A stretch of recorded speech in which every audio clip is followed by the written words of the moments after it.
from what I can work out. Yeah. He wasn't there for long. I said hi and bye, and that's pretty much it. Because I was mainly talking to Gabe. I have. All I ever get is from his mum bumping into my mum. Oh, yeah, the tertiary information, whatever it is. Yeah, indeed. Right, But that's awesome. I'm ready. Yes, Rover. I was saying how sneaky Rover was yesterday. And then when I was waiting for barbecue talking to Henry's dad, Rover stole a burger straight out of my hand and just ate the whole thing and didn't even mark my hand. And I was like, respect. When I grow up, I want to be just like you. Oh, I love Rover. He's so cute. He's such a good boy. When he's not stealing and eating burgers. Yeah. Yeah. To be honest, everyone was just watching him approach. And we were like, ooh. And then when it happened, everyone was like, what? I was like, oh my God. Are we ready to begin? Ready. Yeah. Who wants to give me a recap of what happened last time? Naked guy. Who was the naked guy? Mr. Nilkas. Gave him a clue. The sandwich. Mm-hmm. Oh, yeah. We killed the master thief guy. We did. Wrote a call out. Mm-hmm. Yeah. So yeah, you encountered a naked half-elf man up on the road called Nilkas, who with his lute Jessica was quickly clothed by you, and you found that his friends, in inverted commas, who had left him behind, were killed by a bunch of orcs. So luckily he wasn't on there. You managed to dispatch the orcs and then continue heading north towards Nogvarot, and then you encountered some assassins hired by Burles Sparkhammer, who you quite rightly drew the attention of the law to by breaking into his manor and uncovering some evidence.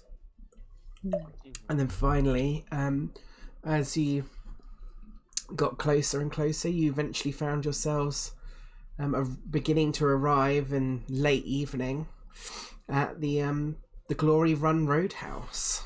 So Nice. just put you here, I think. Just for Thursday's sake, I won't have my computer up because I won't be at home. But I might try DMing it from Hannah's computer because it's a lot easier with a mouse, and I've already got everything planned. So yeah. Cool. Okay, yeah. I look forward to it. I forgot to put music on this map. Let me fix that. Ambience. Let's go to have music. What does this sound like?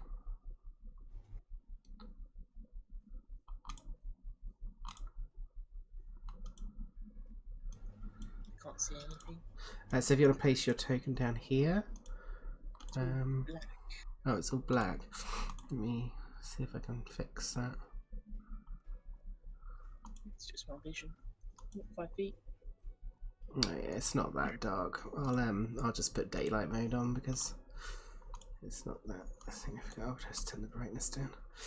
There we go. Should be able to see now, I believe. I can see. That's cool. You can put daylight mode on, but you can adjust it now. So it's like afternoon, evening kind of thing. Yeah, I can probably turn it up a little bit. Yeah, it was good. I didn't know that either. Let's turn up a little bit. Like that. So, warm light and raucous sounds spill out from the tap room onto the path outside. Opening the batwing doors only further immerses you in this lively atmosphere as you begin to make your way inside the Glory Run Roadhouse. So feel free to move your tokens up to here. I will open the doors, and I will also drag the tokens out. It's got that stupid bug is back where it, like, the music thing covers up the fucking notes and I have to reload it every single time. So frustrating.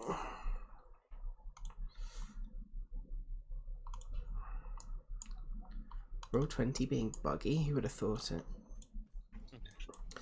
Snooper, and we got Lee Game, and we've got Mr. Nilcass is somewhere as well. Where did I put him? Good question. Where did I put him? It's taken. Let's search him and see what comes up.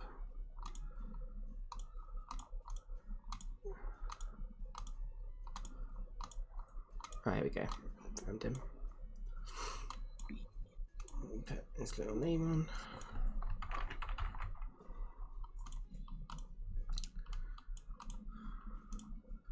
Apologies, I'm all out of it this today. No worries. Right. There we go. That's a bit better. So yeah, you can as you open the Batwing doors to this inn, you're fully immersed in the atmosphere of this warm and welcoming place after many days on the road. As you enter, you see that far behind the bar there is a large fat dwarf who is rushing about and serving drinks, and he gives you all a smile and a wink as he looks over in your direction as you enter. The patronage seems to be made up into two groups. First, the varying degree of common folk, merchants and other travellers who are either nursing a drink or making their way through various meats and pies that are piled up upon their plates. The other group seems to be entirely made up of those bearing the armour and sigils of the righteous brand. They are far more rowdy as they slosh mugs of ale about, staining the wooden floor beneath them. There is one man who sits more quietly in more ornate armour and it seems to be observing the night's events. Like I said, this is very much a welcome change for some of you, having been out on the road for quite a few days now, although the noise and people may be less comforting for others such as yourself, Firion. As you take in the scene, you see a short, skinny man make his way out of a side room. And he has long white hair and dark skin, and he's carrying food and drink.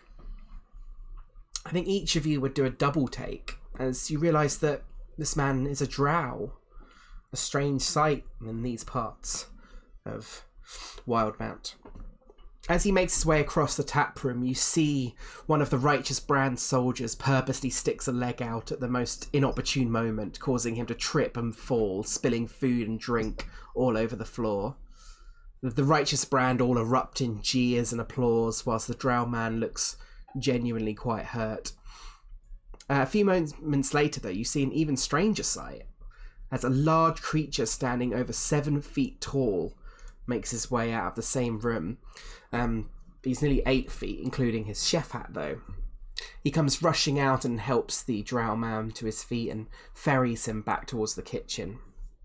You recognise this creature to be a Firbolg, and the Firbolg then walks up to the Righteous Brand member who stuck his foot out and bonks him over the head with his ladle, causing the rest of his party to laugh even harder. So, what are you guys doing? Yeah, Firion's not. Torches in here, but it's just sorry. Some torches, did you say? Yeah, I can't. It's all dim. Yep. Okay, yeah, go. Firion's not enjoying the prospect of being surrounded by all the people, so he's gonna just turn into a spider and sit on Blossom's, kind of hide inside Blossom's collar. Yeah. fair enough. Yeah, Nilkas would like, Good. as you transforming, would like push his way past and be like, "This is more like it! Finally, back where the action is. I'll see you at that table over there." And he goes and sits down. Before, so with like Drow, Mm-hmm. what would be the general opinion of people in Baygarden of Drow? Because obviously it's a war against Drow, right? Do a history check for me, Blossom.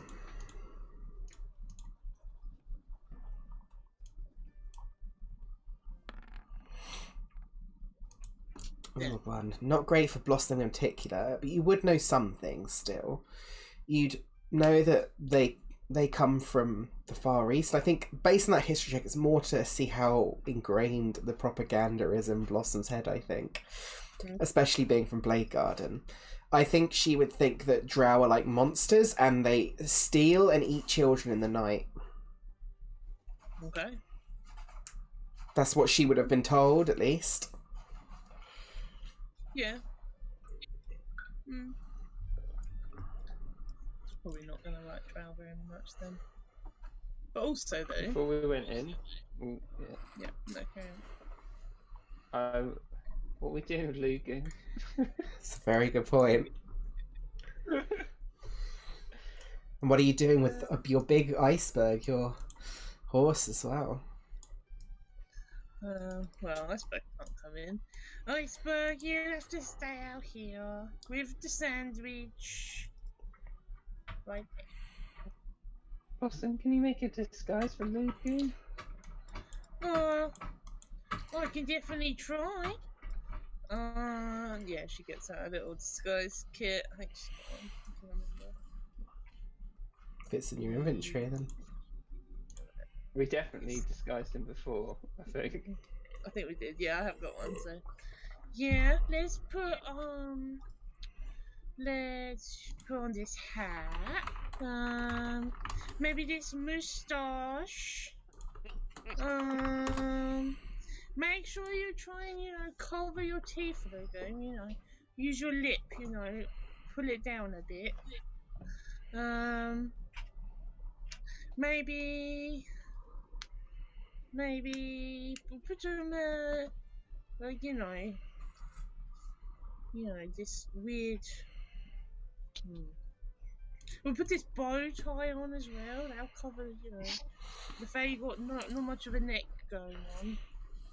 So I'll say you have to spend about 10 minutes using this disguise kit, and if to see how effective it is, can you make me a sleight of hand check, but using your intelligence modifier instead of your dex? Okay, -1. Okay, it's not great. It's kind of as you described. He's like a fish man with a little fake moustache on and a hat on.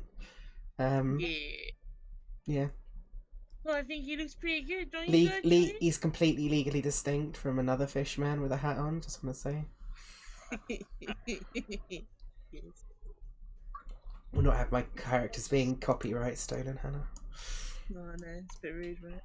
Very rude. Just put a suit in, Little top hat. Maybe it's a bowler's hat instead. Well, it'll have to do. He does look distinguished. Yeah. Yes! You look after him, Snooper, yeah? I'm really excited to go in to get some drinks. I will aim to do my best, Miss Thugwacker. Okay. So we've already seen that. What was that, Kieran? Gertrude would be like, maybe we should ask the bar, and then if he's seen the dagger thief, Blossom. Oh, we should.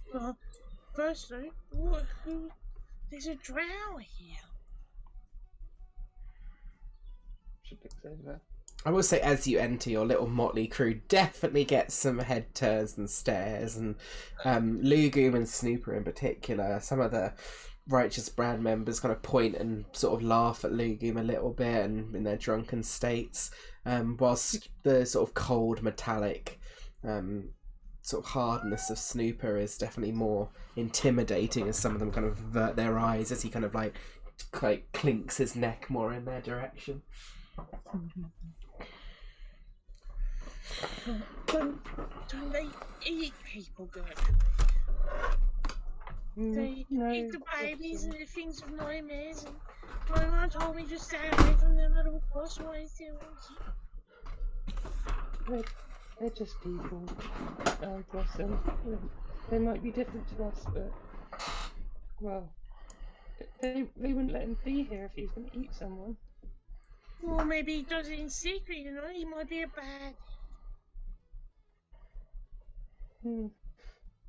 Well, I'm not sure what Gertrude would think, really, of the drow guy.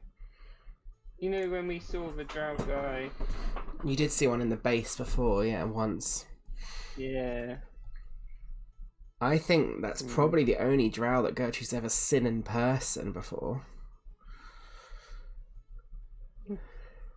Maybe we should just... But you're very well read, so I would, you know, you definitely read a lot about their history, I think, Gertrude. I mean, you're proficient in history, aren't you? Yeah. Yeah, you definitely have read about Jorhas, and you've read about the Kryn dynasty and all that stuff. Yeah, so she would... she'd just be wary, I think. Yeah, understandably. We know what a fearbog is. Yeah, you've seen... I mean, Silas was a fearbog. Oh, yeah. Oh, yeah, that's right.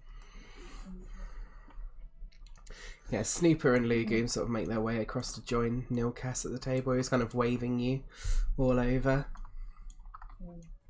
We should go over, Gertrude, but she turns out one of her pockets that she usually keeps her gold in. She's like, I don't have any gold left for drinks, maybe. Have you got any? Well, she'd give her like 10 gold pieces and be like, maybe you should go talk to the bartender about the dagger thief blossom. Why is it good? I can get some drinks. Yeah. Okay. She's gonna run over to the bar. She's just gonna like barge through everyone over here and like Yeah, and you sort of push through the crowds, and these two big burly men who kind of see this little halfling kind of push her way past to the front, and this big fat dwarf behind the bar sort of looks down, and he's like, "Oh, good evening, welcome to the Glory Run Roadhouse. I am Thick-Gut Redbraid." Blossom hops up onto one of the stools so she's not just trying to look over the bar. Oh, we are the Spark Killers, and she points over to the table to everyone. She's saying it quite loudly, so everyone around can probably hear as well. Well, I just would like a drink, but I was also wondering if you knew where my dagger demo was. I haven't seen your dagger, friend. I am sorry. What does it look like? What does it look like? Kind of like this one. She pulls out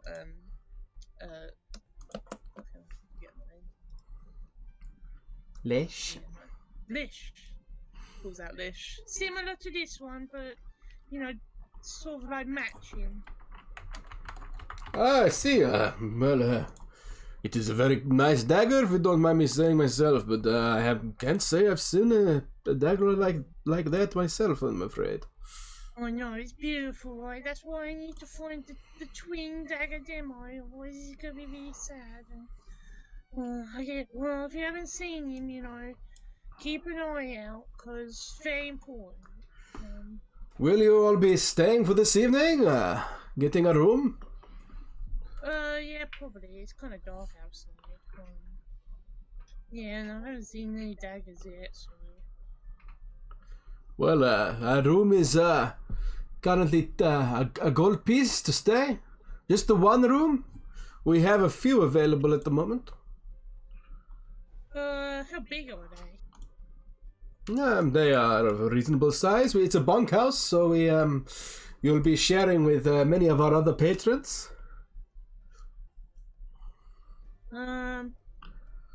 We have the one room, one big room. Well, it is there is a more private room you can buy for 5 gold pieces, but the other just part of the bunkhouse, which is 1 gold. The cheapest one. Well, fine. That will be 1 gold piece each from all of you for the bunkhouse. So there is 1, 2, 3, 4, 5 of you in total. It's 5 gold either way, aren't we? Well, there you go. Take 5 gold. Oh, thank you very much. Can I get your names, please, if that's all right? Why do you need everyone's name? Well, we like to. This is an inn where we like to make sure we've got record keeping and stuff. I like to keep on top of things, as it were. Okay. Well, I'm Blossom Fogwrecker.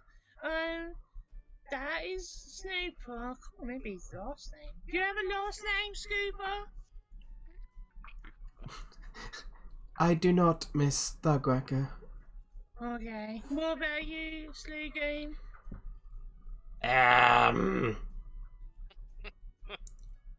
Lugum of Slurberdup. Well, it's kind of a last name. What about you, Naked Man?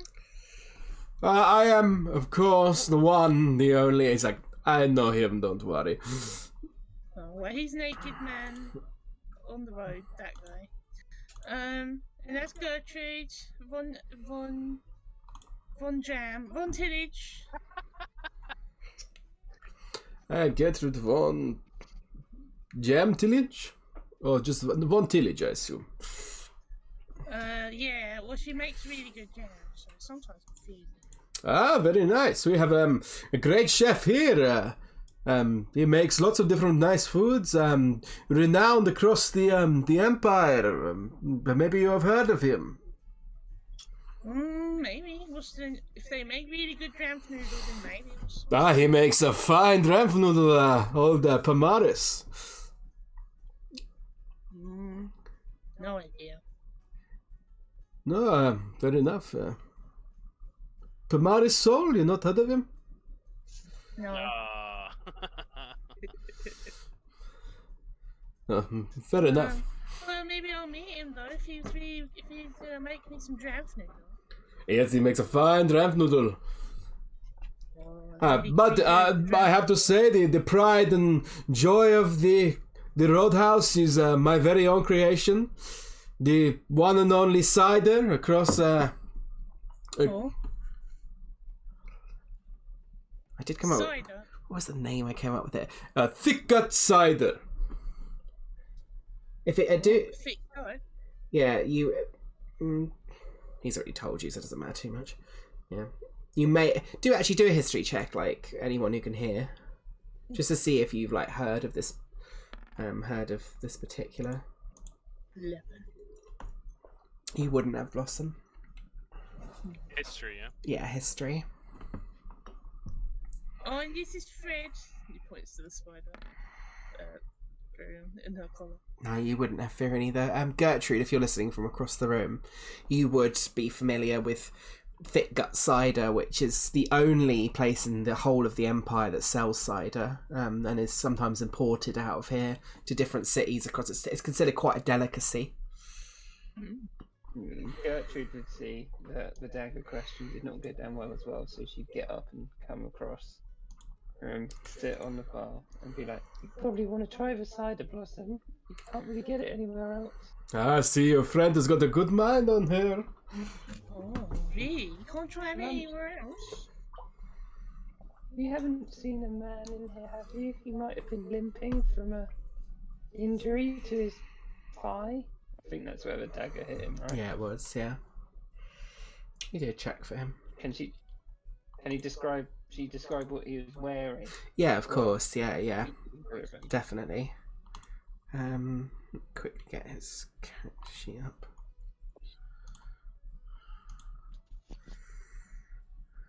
Also, that out double click. So useful. Oh, tell me about it. so fucking easy. Yeah.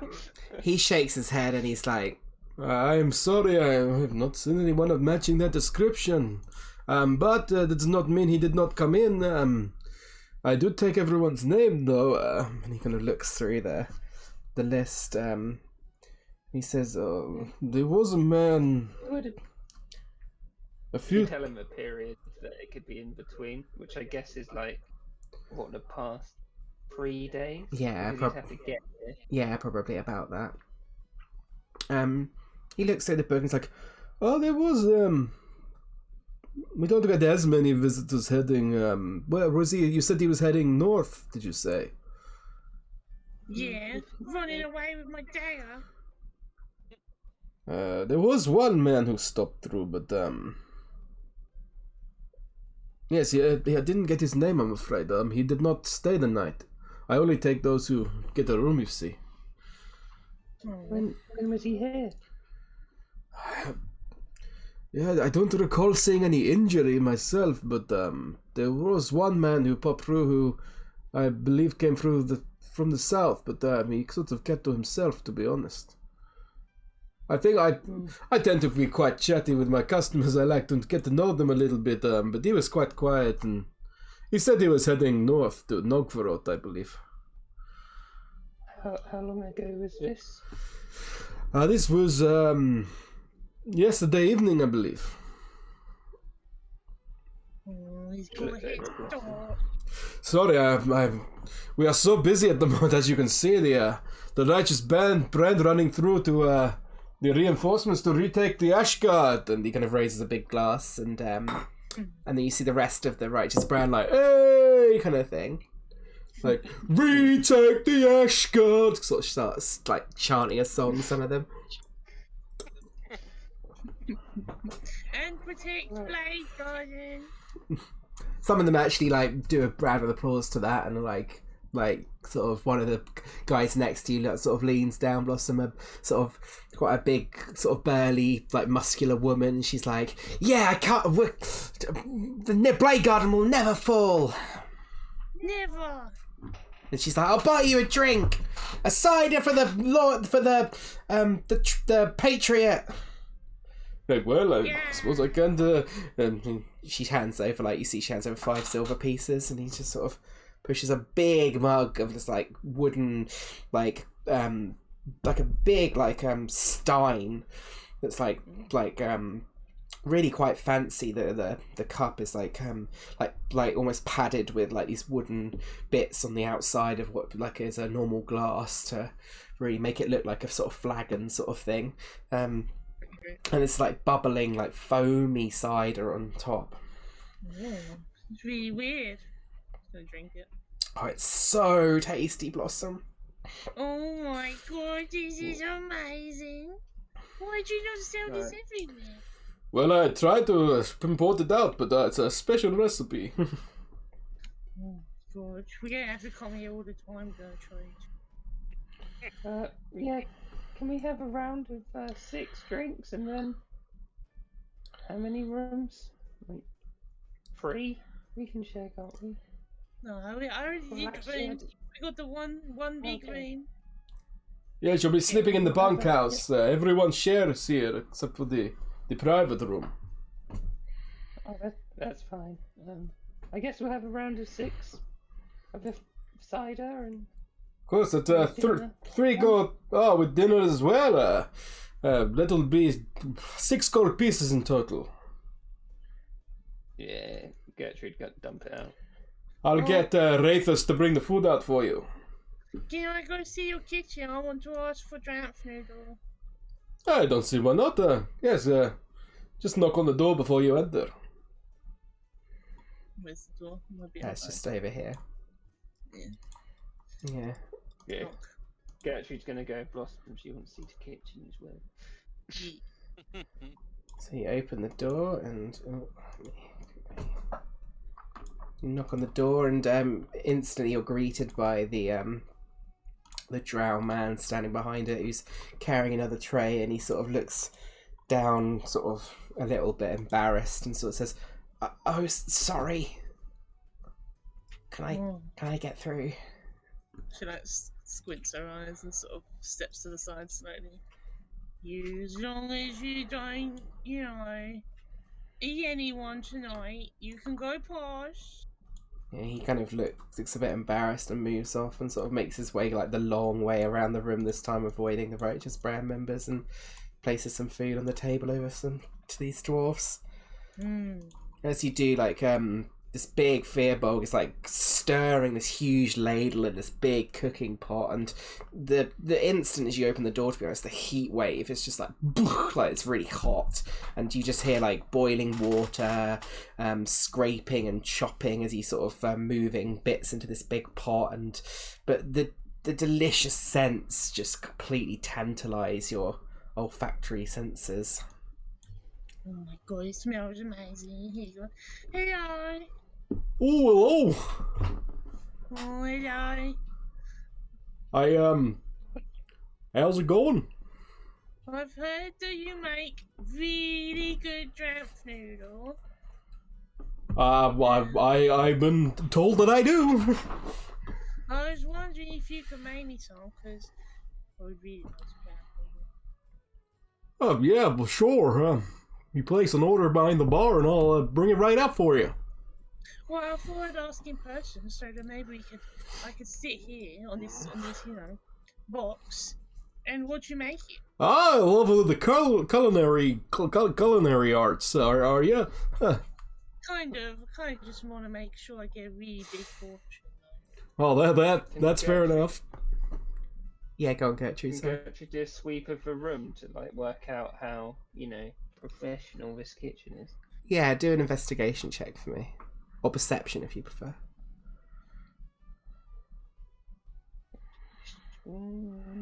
Investigation. Oh, shit. Yeah, not the best roll, but I mean, it looks like a pretty standard kitchen. There's some things that are a little bit messy, but it does like, it smells really fucking good. She'll be like, what's on the menu tonight then? Oh, we got all sorts of things. We got well, like your little Missy said here, we got plenty of dramp noodle if you're looking for that sort of thing, and we've also got some other things too. Let me quickly look at the actual food menu. It's somewhere in here.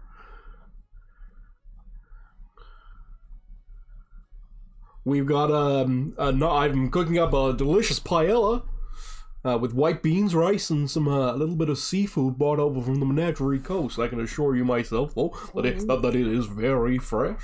We've also got some plantain cups, which is my personal favorite. That sounds exotic. Definitely, that would be very nice. Can I ask you a question? Oh, of course. But what's your names? I didn't catch your names. I'm Blossom. Oh, the pleasure to meet you, Blossom. My name is Pamaris. Exactly, Blossom. Yeah, that's me. And this is Fred. She points to the spider. Oh, a lovely little spider. Hi. Yeah. I A little spider arm.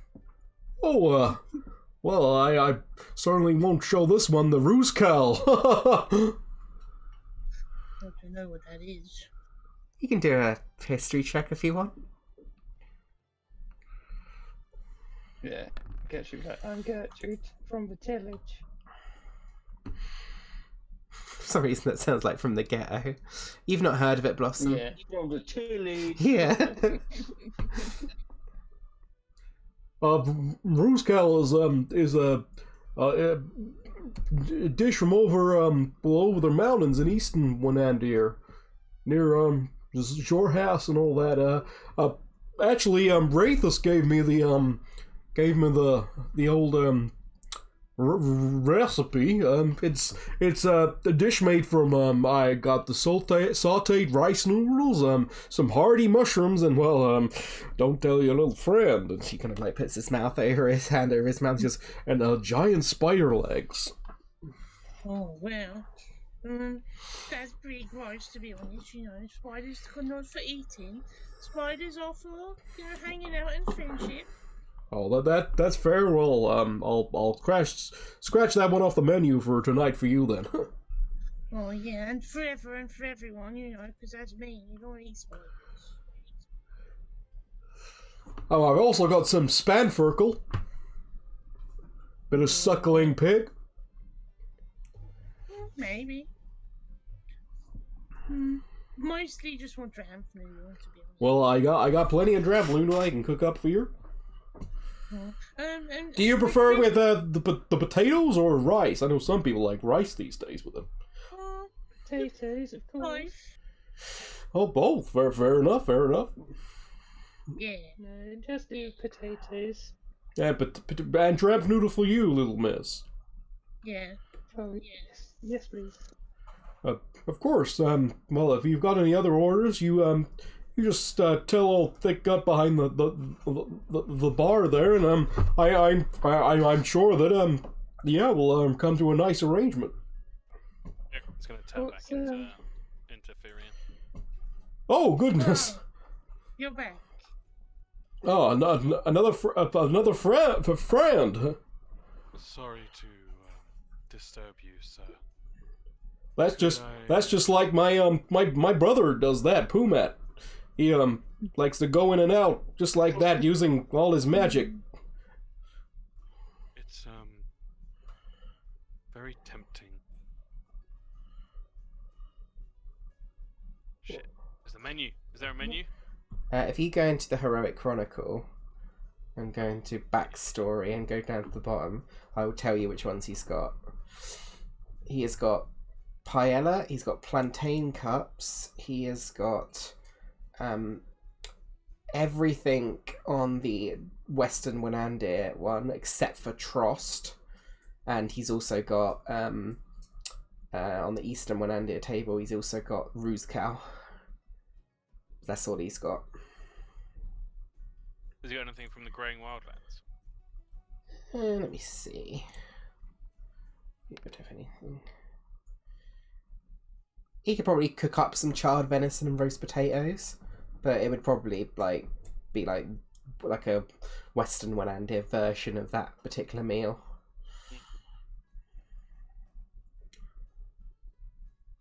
I can try and cook you up anything with what I got. These are just my specialties. I'll take roasted potatoes and whatever other vegetables you have, sir. Thank you. Well, very, very good. Yeah, it's not nice to see meet some new friends. My name's Firian Moonlocks. And then he turns back into a spider and crawls up onto Blossom's head. He's gone again.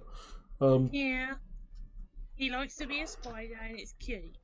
Well, that's all right, I suppose. I'm, like I said, I'm Pamara's soul, and I'm the head chef here at the Glory Run Roadhouse, and well, I'll be happy to cook up your meal. Okay. You see the drow sort of makes his way back in and sort of. My question. Okay, I'm gonna ask you with him here. Oh well, anything you got to say to me, you can say to Wraithus. He's my good friend. Okay, well, I was going to ask you why you hang out with a drow. Well, Wraithus here is worked here for quite some time. He's a good friend. You wouldn't hurt a fly, would you, Wraithus? He sort of looks down a bit shy and is like, no. You know why he's gonna, eat your ears and poke your eyeballs while you sleep? Well, that's not a very nice thing to say about someone. That's like if I said all halflings like to, steal apples from the orchard. I mean, stealing apples is pretty fun, but... It's pretty brave to stay here with the war on, Wraithus. He kind of looks down a bit, like, embarrassed again, and sort of looks up, and he sort of looks at you and says, I've lived here my most of my life. Just used to it. Don't have any home to go back to. This is my home. So, does that mean you're a good drow? I don't know what a bad drow is. I was orphaned here in the attack on Nogvarot. Well, that's a pretty sad backstory, you know. That's pretty sad. So, you know, you get sympathy from me, and if everyone's mean to you now, you know, as long as you don't eat people and poke the eyeballs and eat the ears. Okay, and I'll get back to work, Chef. Oh yeah, you take them out the table 4. They're getting awfully rowdy, I think. Yeah, I know. And he kind of like pushes his way out again and sort of says sorry. He's like, this guy's constantly got his like hair in front of his face, sort of thing, and it's like averts his gaze at like every opportunity.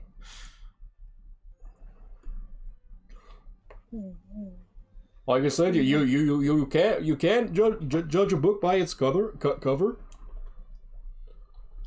Well, I just never really met, you know, many drow that were good. Well, yeah. I've only met one, and we killed him when he killed us, so... Yeah. But, I guess, you know, war does strange things to people's minds. Yeah. Well, I mean, if they, you know, eat people and babies and eat people's ears and poking their eyeballs in the night, that's not really good to do, though. I don't think they do that, Blossom. I think that's just what people here say, so when they kill them, they don't feel bad about it. You think so? Yeah. It's easy, it's better. If you dehumanize something, it's easier to kill them. Dehumanize? What does that mean? You know, de-halflingize. De-halflingize? What makes the halfling even shorter? Oh, to think of many things I could get through. So many holes everywhere. Little mouse hole, maybe, if it's that small. It's easier for someone who's powerful to tell someone else they're a baddie, so the people who are killing them believe they're baddies, so it's easy to kill them. But my mom told me that they were bad. All 5 of my moms say that they're bad, though. You know, that's what my mom says. But someone's probably told your mum that, and she hasn't ever met a drow. That's what everyone says in Bladegarden. You know. You do a quick perception check for me, Gertrude. Okay. Oh, someone better not be watching.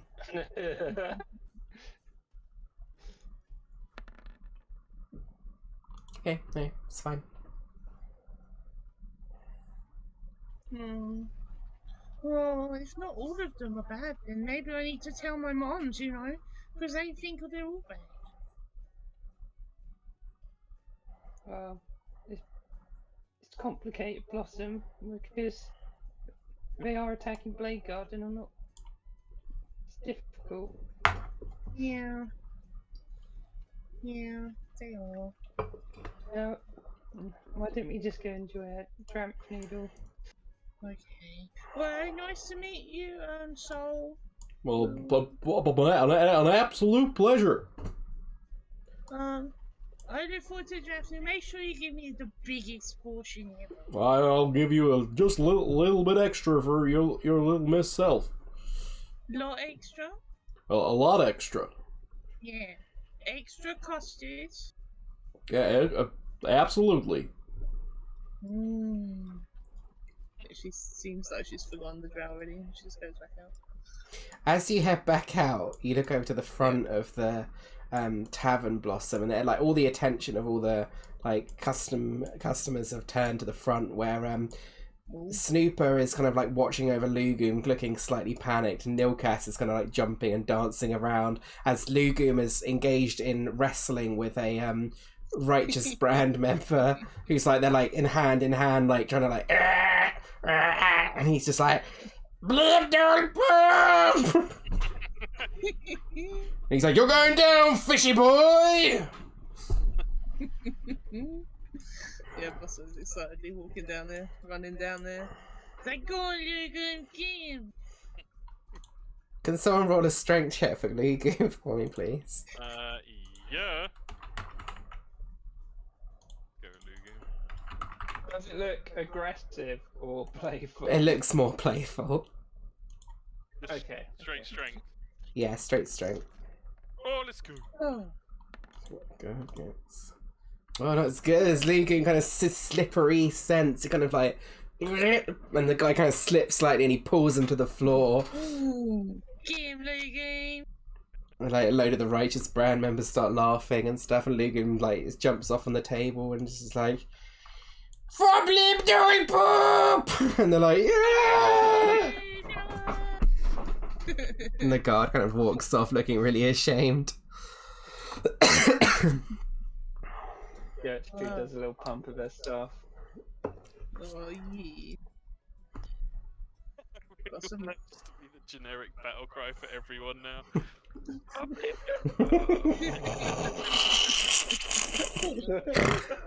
Yeah. Blossom does a little minor illusion fireworks around him. Yeah, it's everyone seems quite caught up in the festivities. The only person you can quite see that's not is this very sort of serious looking man in sort of thick armour who's watching from nearby. Well, I think Blossom's gonna drink a lot of cider. Yeah, so yeah, what are you doing throughout the course of the evening?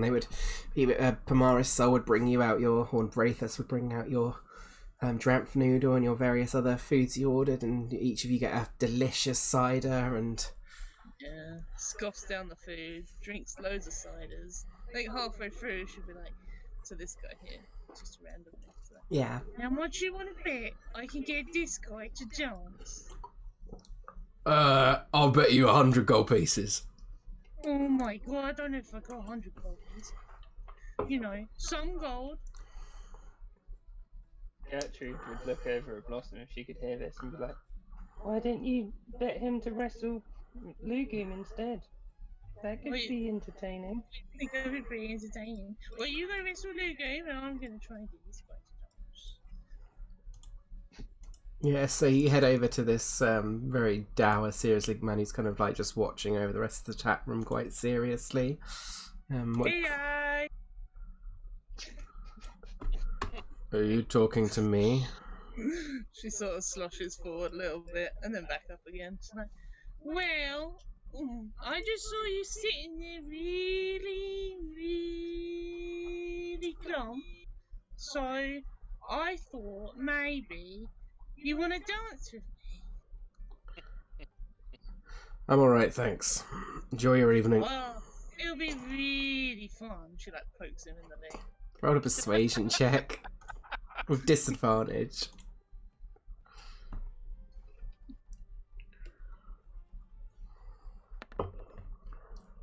Can Gertrude say something that could help? Yeah, I'll allow it. She'll be like, "She's from Blade Garden. You know what they say about girls from Blade Garden." Roll your own deception check. Keeping it ambiguous.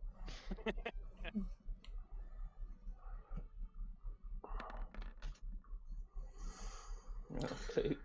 Move along, citizens. It'll be really fun, and I'll do fireworks, and also, you know, if it's, you know, reputation, then, you know, she casts disguise self, and turns into a much more well put together version of Blossom. Glossier blue cheese becomes. I still imagine her looking like Vanellope von Schweetz from Wreck-It Ralph. Yeah. He just looks at you and he's like, "Move along, citizens." What about if I? What about if? Well, Why didn't you wrestle Luke him? He kind of shamed your whole regiment here. Yes, he certainly made a fool of old Kenwick. Wouldn't you like to put him back in his place and make sure the Red Brands are as good as they can be? I got more important things to think about, citizen. Please enjoy your evening. Well, look, like what? We just Roll a persuasion check for me, Okay. Gertrude. doing stuff in Upper Duke.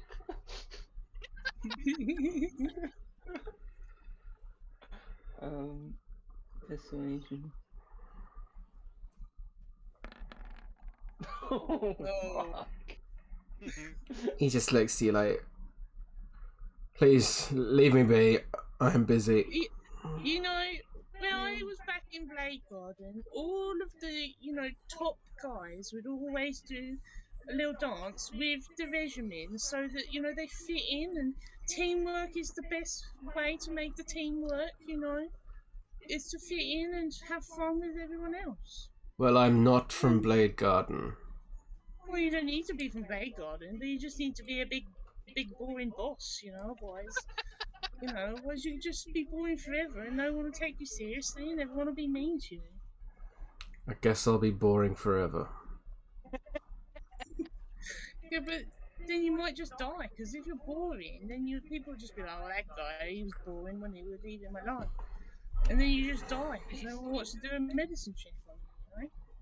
I'm more worried about dying to the cricks than dying to boredom, little miss.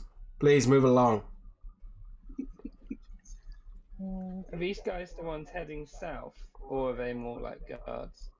if it's considering they were shouting about the Ash Guard, you can get the impression that and it's based off their uniforms. They're all Righteous Brand members, which means they're sort of members of the army rather than Crown's Guard, which would be sort of like more protectors of cities and stuff. So you get the impression they're probably heading south to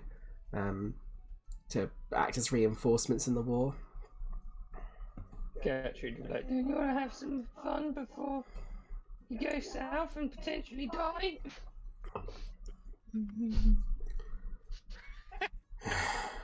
He just kind of sighs and he's like, I have no time for fun, please. Oh, But there's he lots just of said fun yes right would be over by now.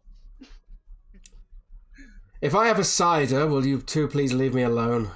now. Only if you have 3 ciders. roll a persuasion check for me. Thanks. Oh god, it's so on the nose for being a fucking teacher. Yeah, I can imagine. Damn it. I do not drink more than once. What about 1 cider and 1 alcoholic? She looks over at Gertrude. Jam. Don't have any jam. Damn it. Gertrude would like slam down a cider in front of it. And she's like, there you go. He like takes a very like deliberate sip of it and puts it back down. Oh, I know the problem here. It's because there's no music and no fast pace. You know, hit it, naked man. Well, he starts singing a song. Blossom is gonna run to the kitchen, grab is it a sieve they called? The one with the holes in it? Yeah. Yeah. She's gonna pull out a drift globe, activate it, put it on the table, spin it around. So good. That's a point of... I'll give you a point of inspiration for that. That's pretty fucking great. Yeah, the room starts lit up, and with Nilcast's music, there's definitely the other Righteous Brand soldiers who are already very drunk are getting very into the party atmosphere. In fact, let me just put in a different... Gertrude would also be casting light on it so it changes colours. Oh, hell yeah. Yeah. Where would it be? It's Varian this. has never been happier to be a spider. I bet. Blossom's gonna cast colour spray into the air and jump on the table. She's like, Lugin, dance with me. So Snoop will get on the other table and we'll do the little poses, you remember? Oh wait, not this one. Right, wrong one. Apologies. I was looking for like party music. Where would it be?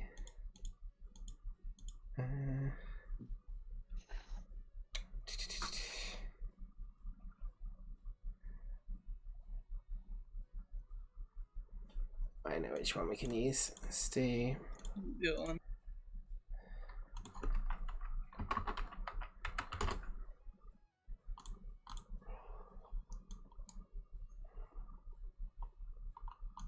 Let's do this one. This should be good.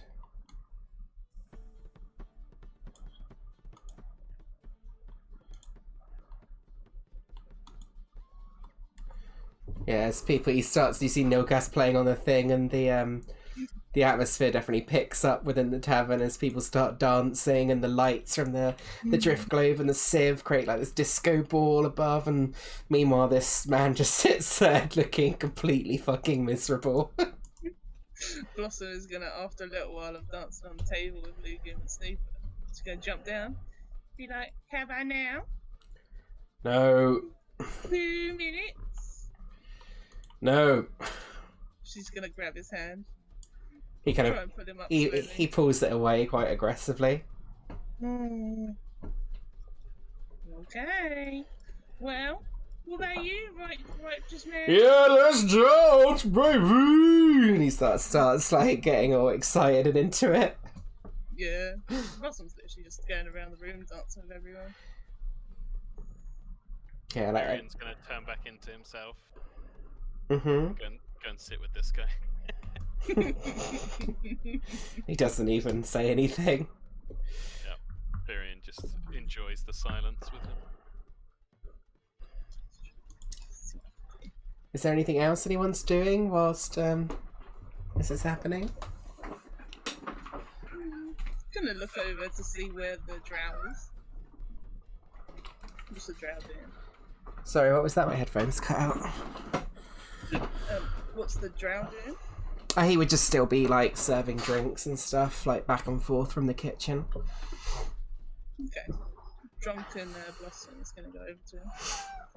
You can stop serving drinks for like 2 minutes, and you come dance with me. Do a persuasion check, Blossom.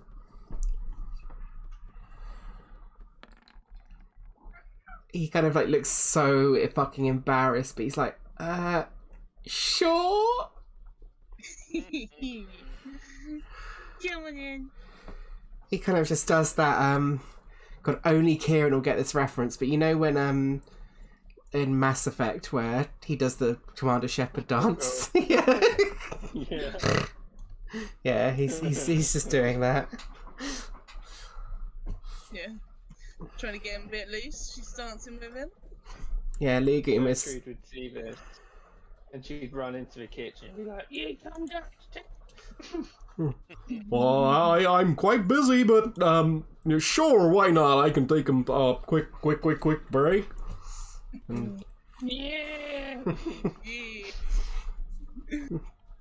She'd be like, "How much? Where's your chef's hat?"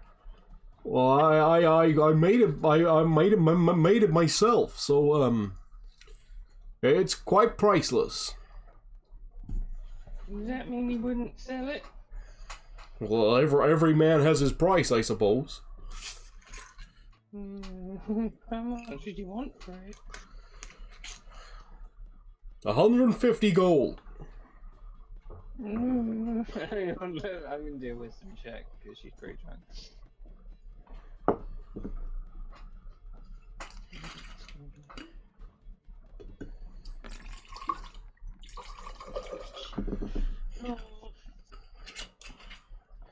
Can you at least tell me how you made it? Oh, well, I sewed it together with like nylon and other materials. Do you have a thingy, a pattern? Well, I kind of just winged it, to be honest. Oh. Gertrude looks like kind of sad. It was really good food, though. Oh, thanks. I appreciate it. He says, Here, I've even got a little bit extra saving for myself. Can you roll a d6 for me, please? Oh, thank you. 6. Oh, you rolled the best one.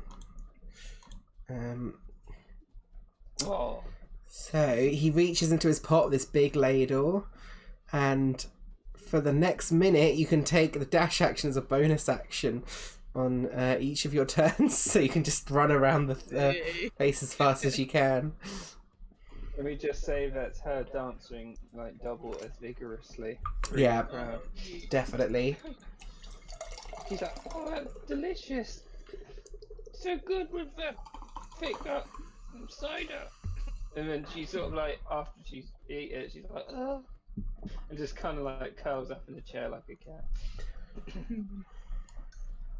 Blossom grabs both of the drow's hands and she's just sort of like pulling them back and forward in a dancing emotion. Looks really awkward because she's really short. She's like, well, how did you get, what was it like being a drow? Okay, I guess. Well, well, I heard that you got really, you're like half blind, so what's that like? I'm not half blind. Oh. What's it like entering the dreams of people and turning them into nightmares? What's that like? I don't do that. I just serve drinks. Oh. Okay. Well, have you ever danced before? No, it's my first time. Oh. Well, let's make it a good first time. She starts sort of like going in circles around him. Yeah, he just still looks incredibly awkward. Yeah. I think he probably just remains like that. Occasionally glancing over at our boring guy over here. I will say, like, this drow probably only looks like 18 years old. He's pretty young. Varian would say to the captain guy, Yeah. without making eye contact or anything, just like sitting. And I think Varian would have bought a small drink, but just be sipping it. Hmm. He would just say, "Is it difficult being a leader of men?" Do a persuasion check for me. Oh yeah. Especially It's not super high DC, but he just kind of says... He just looks at you and says, "That's righteous brand business." Varian just does a like little nod to acknowledge without making eye contact. Just goes back to sipping his drink. Yeah.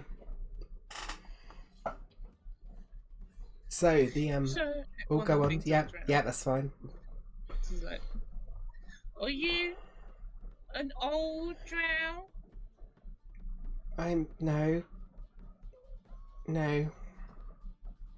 How long do drow live? Well, I read in books, and we can live 400 years. Oh, that's similar to. So, you live 400 years. Is that why taking on the bodies of the young people when you hit a certain age? What? Oh. Okay. I There's nothing. Oh, God. He kind of looks down. He says, I don't know much about drow. Well, apparently me neither. My parents are What's wrong? dwarves." Oh.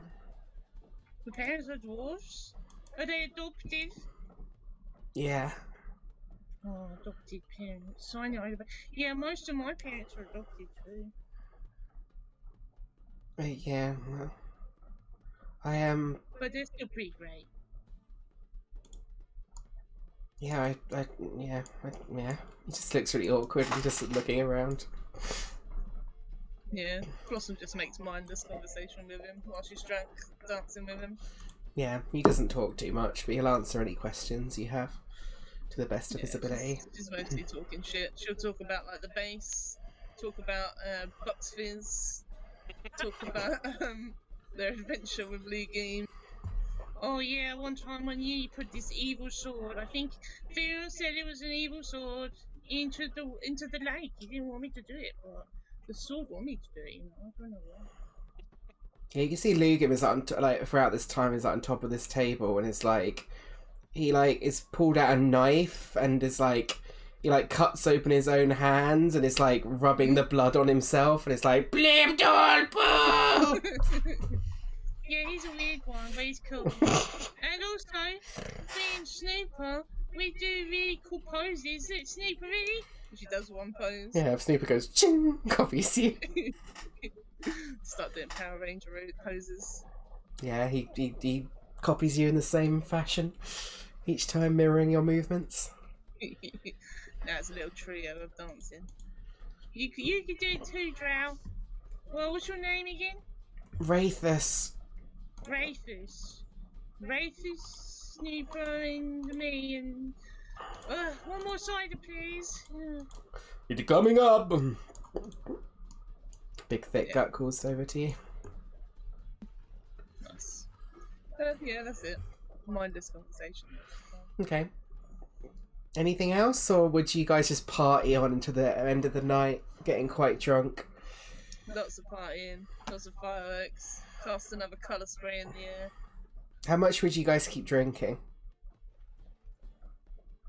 I think after eating the chicken breast, she would just be worn out and curl up in that chair and just sleep next to the fire until someone woke her up. Yeah. Blossom's probably going to go till like the last guy leaves. Okay. So it would get quieter and quieter until the few people, most of the guard would go up to bed, and this guy would stay very late until all the other guards had gone to bed, but even he would go up eventually, and then till all you're left with is Wraithus, Thickgut, and Primaris Soul, and Wraithus kind of head through, and there's a few guards still sitting down. Actually, there would be, this guy would sort of come over to them. You'd see Firion at some point and be like, he would sort of talk to them and be like, it would be probably the rowdy bunch you saw, like, who kind of tripped up Wraithus before. And he would sort of say, like, after a few, you sort of get the impression they're talking, you can't quite make out what they're saying, but after a few moments he's like, fine, one more drink, and then up. And they're like, yeah, Captain, sort of thing. And they sort of keep on drinking. They don't seem like they're going up kind of anytime soon, but I think Primaris would sort of like go over to Gertrude and sort of be like, Well, I think you might be time you head up to bed, Missy. Thank you for waking me up and with a chicken breast. It was very tasty. You're most welcome. You have to tell me what you put on it because it was delicious. Well, I'll share my secret recipe with you in the morning. But for now, I think it's all time we all head up to bed. I think you're right. Yeah, and she'd like groggily be like, stumble out. Not wanting to leave the fire. yeah, so do you all head up to bed? Mm-hmm. Yeah. So You can stay down if you want, with but... no. With the was it a private room? So, I'll show you. There's someone in there.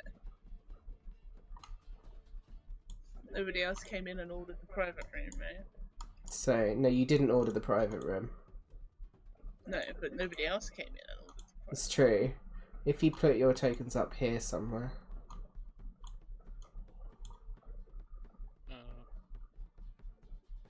Top. Yeah, you'll see. I'll open up the doors so you guys can see. So these two rooms are the bunkhouse rooms. There would be more guards in here. Each bed is a bunk bed. Mm-hmm. So you can take any of the beds up here. Where's the private? Private room would be down here. Is it locked? It would be locked, yeah. Blossom stumbling up the stairs. Oh,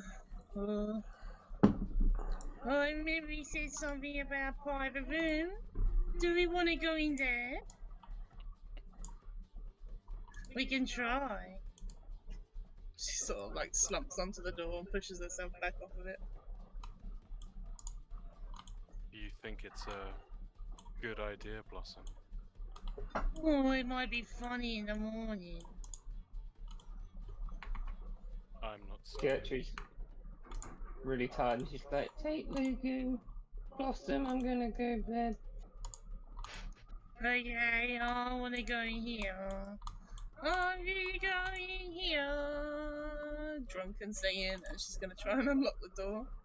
Okay, it's locked. If you want to try and use thieves' tools, you can. Yeah. Give me a thieves' tool check with disadvantage because you are definitely drunk. Yeah, that's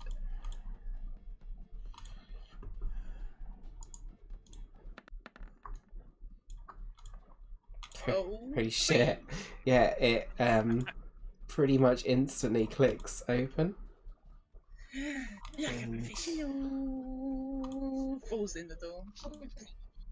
Quickly grab some of these tokens. I don't.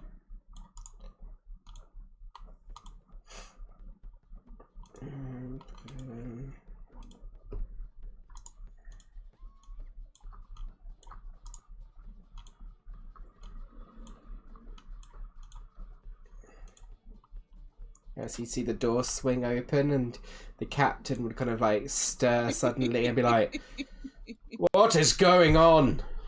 Blossom just falls in the middle of the doorway and falls asleep.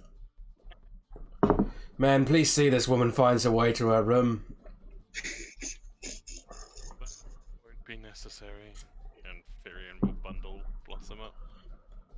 Have a good evening. And heads to the bunk room. Snore. Plonks her up top of that one and sleeps on the bottom one. Yeah. So. I'm sorry for whoever's under Lugu. I imagine there's a lot of flailing when Yeah. he sleeps. The slowly dripping slime coming down. Yeah, so in your drunken states, you have a bit of a toss and turny evening, but you slowly begin to drift off into sleep. I've got to say, I can just imagine Lugan waking up in the middle of the night sporadically and be like, It probably would be quite accurate. 3 drunk guards on the other side also being like, bloop, bloop, Yeah. bloop. So you're all heading to bed? yeah. Feel free to take the benefits of a long rest. Definitely gonna prepare some different spells.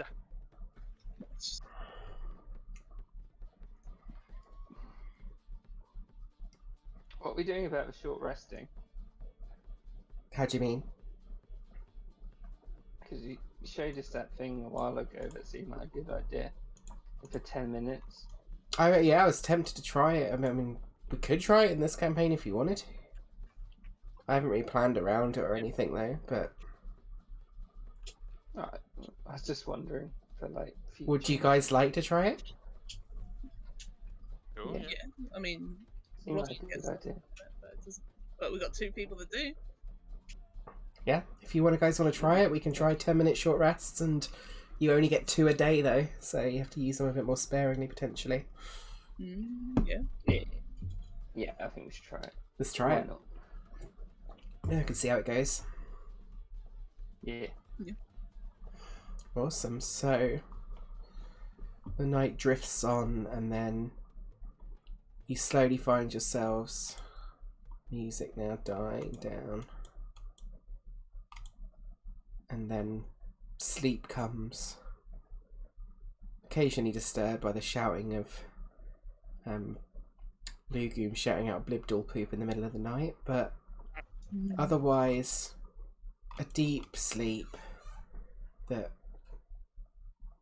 fills with darkness behind your eyes, and you all get a well-deserved rest until the morning, where suddenly you're all like startled awake with the sound of banging on the door. Tell the mice to go away. Like a heart. Get the door.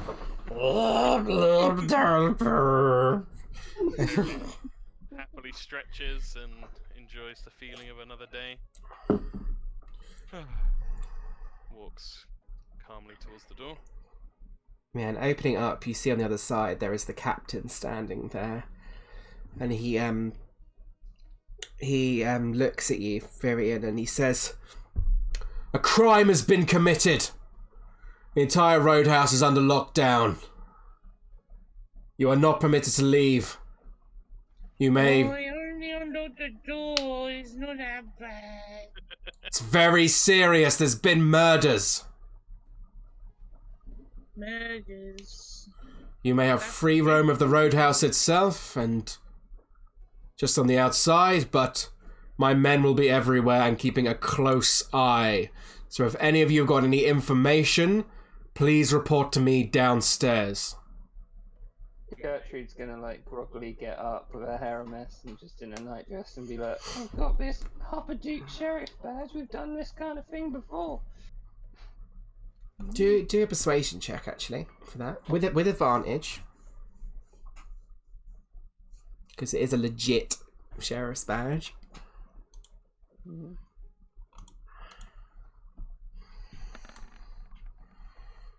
Yeah, he looks over and says, "Okay, if you'd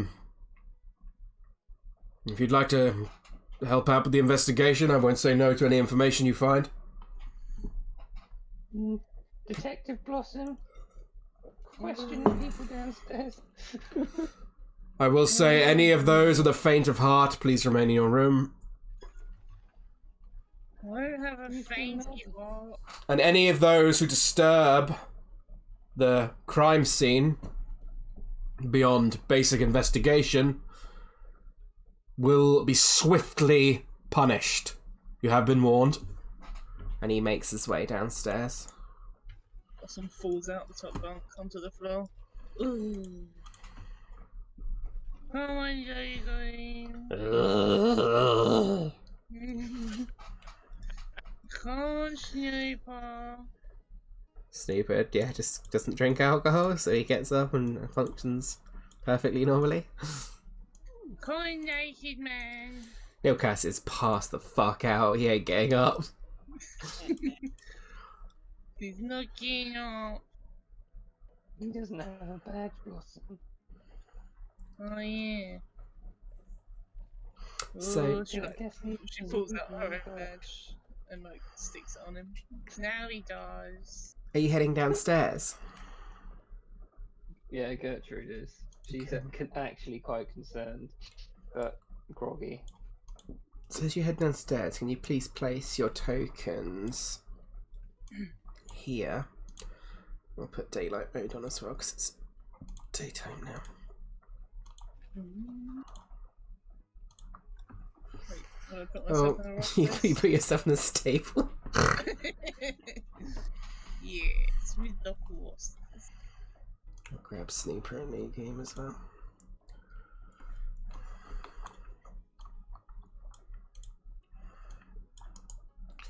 Copy and paste. Yeah, so the immediate sight you see as you look over over the banister, you see there is quite a grisly sight as the three guards you left that this was down there in the evening are from this distance you can't tell what exactly has happened, but they look bloodied and beaten and quite clearly dead. There is gore over the table. There's blood like seeking into the floorboards. Oh no. What happened? There's three of them dead, right? There's 3 dead, yeah. Is this I guy wonder the... who had the Sorry, strength go on. to do that. Okay, that's... What was that? I didn't quite hear that, Kieran. So I wonder who had the strength to take out 3 men. Fair point. We should examine the injuries.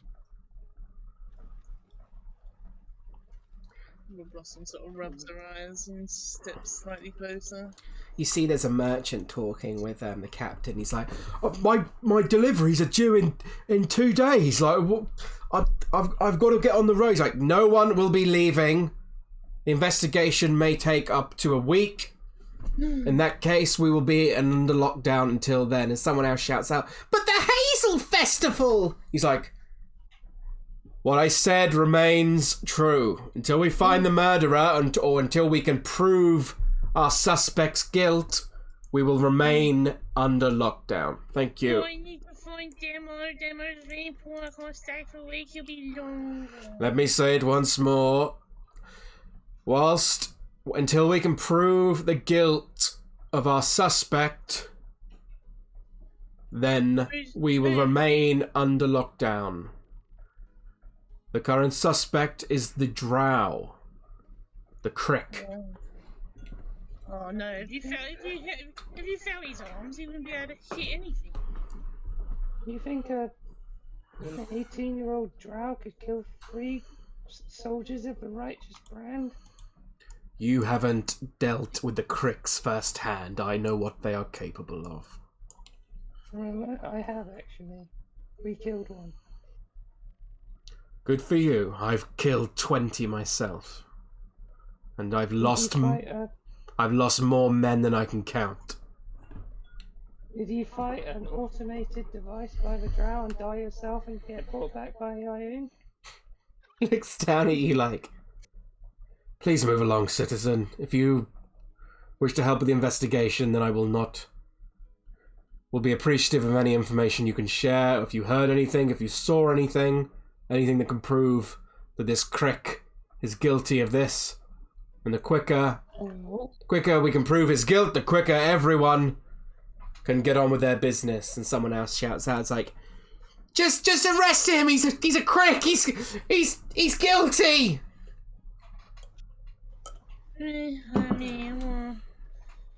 That's not how the laws in this land work. You're innocent and proven guilty. He had a motive as well. He's gonna swish a cape and be like, the Spar Killers are on the case.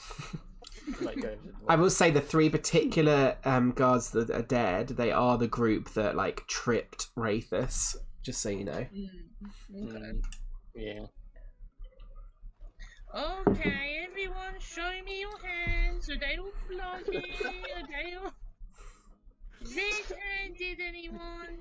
Inferior inspect the body. Yes, of course, Fury and Blossom, they all turn out their hands and yeah, there's nothing. Gertrude would be helping Furion as well. So there let me just quickly read my notes for something. So the immediate thing you can see, Furion, without doing a check, is that all 3 men are all human. They appear all to be of the rank of private, from what you can tell. And like I said, they were the ones causing trouble for Wraithus the previous evening.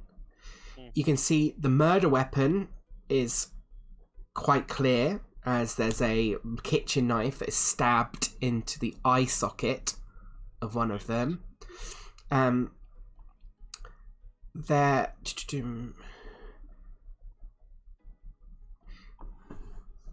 What are you trying to? If you are trying to examine the body, there's different checks for different things. So if you're trying to examine the bodies, then I can keep. So Furion's quite specific because he knows Gertrude's actually going to be probably a better judge of people's anatomy. Yes. So he's more going in with a process of elimination thing and just like, is there anything to do with beasts or lycanthropes or anything like that? Is there any bestial nature to these injuries? Is what he's looking for. Do me a medicine check. Shit. do a nature check. You can do a nature check if you want. I think he wants to leave the proper medicine to. Yeah, I'll allow you to do a nature check. It will probably give you less information. Yeah, it's with the kitchen knife as well. It's not sounding great, but he just wants to rule out bestial interactions. 15. You don't think that it's necessarily a bestial interaction. It doesn't look like there's claw marks or bites or anything like that. I'd say that's all you can really make out with a 15. Yeah. It doesn't. Yeah, it doesn't direct. There's no signs of fur or anything like that, from what you can tell. Yeah, he would just say that to Gertrude as she's stepping closer, and just says, "Doesn't seem to be any animalistic interactions." Gertrude would be looking for any secondary injuries or defensive wounds to see if they fought back. Do you mean a medicine check? She thinks if they didn't fight back, it's probably more likely it could be the drow. But if they did, it doesn't really.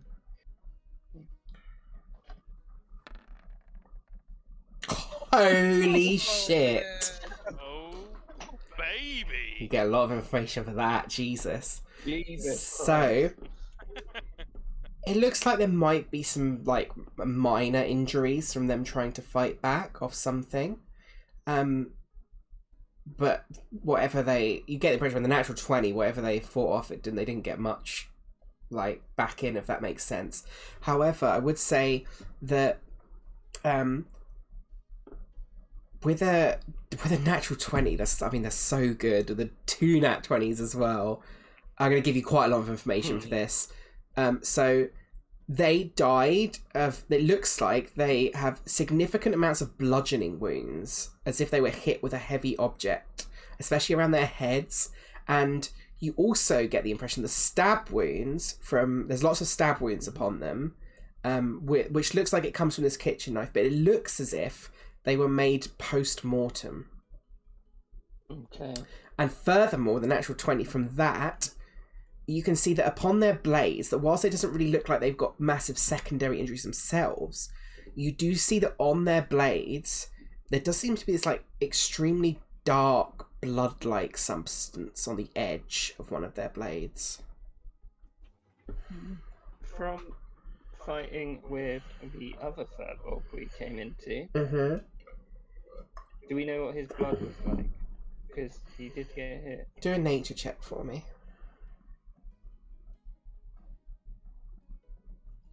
She would ask Firion as well, she didn't know. Yeah, with advantage of Firions. Oh, yeah, Helping. definitely help. Oh my fucking god! Jesus fucking Christ. You definitely know that they do not have this thick back blood. The natural 20, you get the impression that no humanoid species necessarily has a black blood-like substance. It looks, at least not this dark, it looks kind of oily and... Yeah, it's hard to describe, but you think maybe some kind of more monstrous race, but you're not sure what, but it definitely doesn't look like humanoid blood. Okay. She would, seeing this, she would walk over to the commander. She'd be like, the stab wounds are post-mortem wounds. It looks like they were probably beaten to death. So it looks like we're looking for an object that could have done that, or, well, with the strength that it took, I'm not even sure what killed them was humanoid. The Cricks are known for having such magics to use. I've seen Crick magic be able to twist the nature of the way. He looks quite disturbed at this news, and he's like, they twist the nature of the physics around us, and I've seen one man, his head crushed in against the ground. Perhaps this Crick has used this, do you think? Is this good work, though? Why would there be post-mortem wounds? He could have just crushed their heads in. Perhaps to try and conceal the real injuries. My men did not notice these wounds. I guess, but we obviously weren't looking very hard. As he's talking, he's like kind of asking you to like show him like with his things, so he can inspect it himself as well. And he's like nodding as you like show him the different wounds, I imagine. Yeah. Though. Are you My friend. You are. My friend here doesn't think of magic or. Well, like specifically, I think specifically bestial is not. Firian can kind of confirm that, but he can't confirm it's not magic. Okay. I will say he like looks down at you, Gertrude. He says, You are you wear the robes of the Cobalt Soul, yes. Are you an expositor? Oh, I lagged out.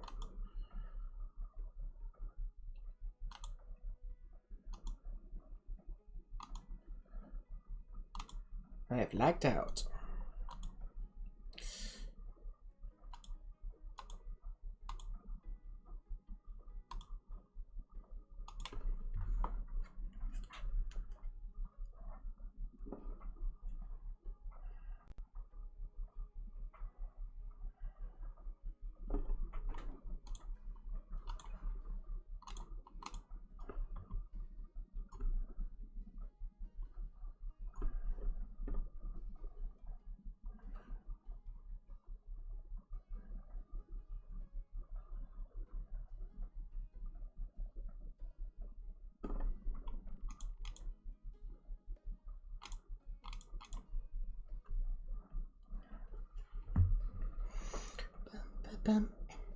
Excuse the technical difficulties while I try and fix my shit internet.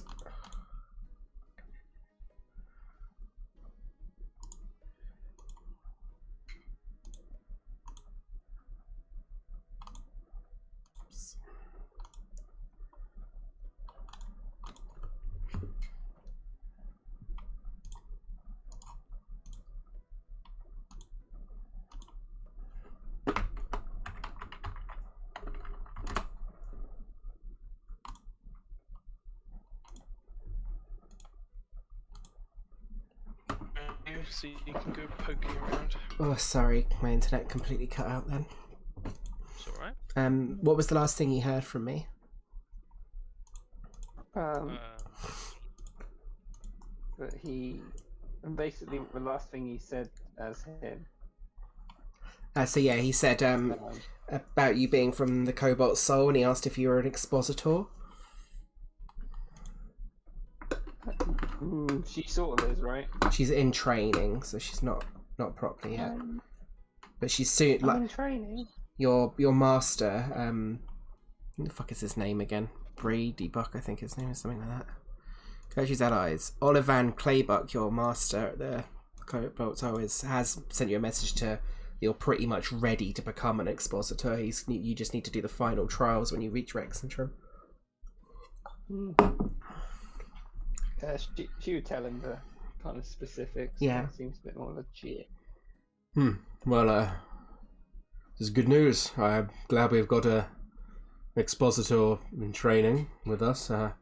You were quick to spot those wounds, and please, I'll give your group a little bit more free rein. I do not permit you to leave the premises completely yet, but you may explore the grounds if you wish. The suspect is in the kitchen if you wish to speak to him. Would be useful to try and justify the post-mortem wounds. Was there any damage to the exterior of the property? I mean, whatever did that? How did it get in and out? Not from what we can tell, but if you find anything, please, we'd be most interested to hear it. Iceberg, are you still outside? I will say at some point in the night, Blossom, Wraithus would have said to you, specifically actually, this he would have, I think he would have brought you round to the stables. I think maybe if you've been chatting to him about Iceberg, he would have said, "Oh, we should probably put that horse away in the stables with the other horses." And Yeah. and he would have taken you round to the stables. And Yeah. once he got there, you would have noticed on the stables there was like a number lock on the stables itself. And I will show you what the stables are, just so you know. You would have known. You would have come out here, gone round here, gone up to here, and this is where the stables are. On the number, can you please do a perception check to see if Blossom could see what numbers he was using on the thing? 9. No, I don't think Blossom could. But you saw that he entered a code, and then he opened the door, and then you know the iceberg would be in one of these. Okay.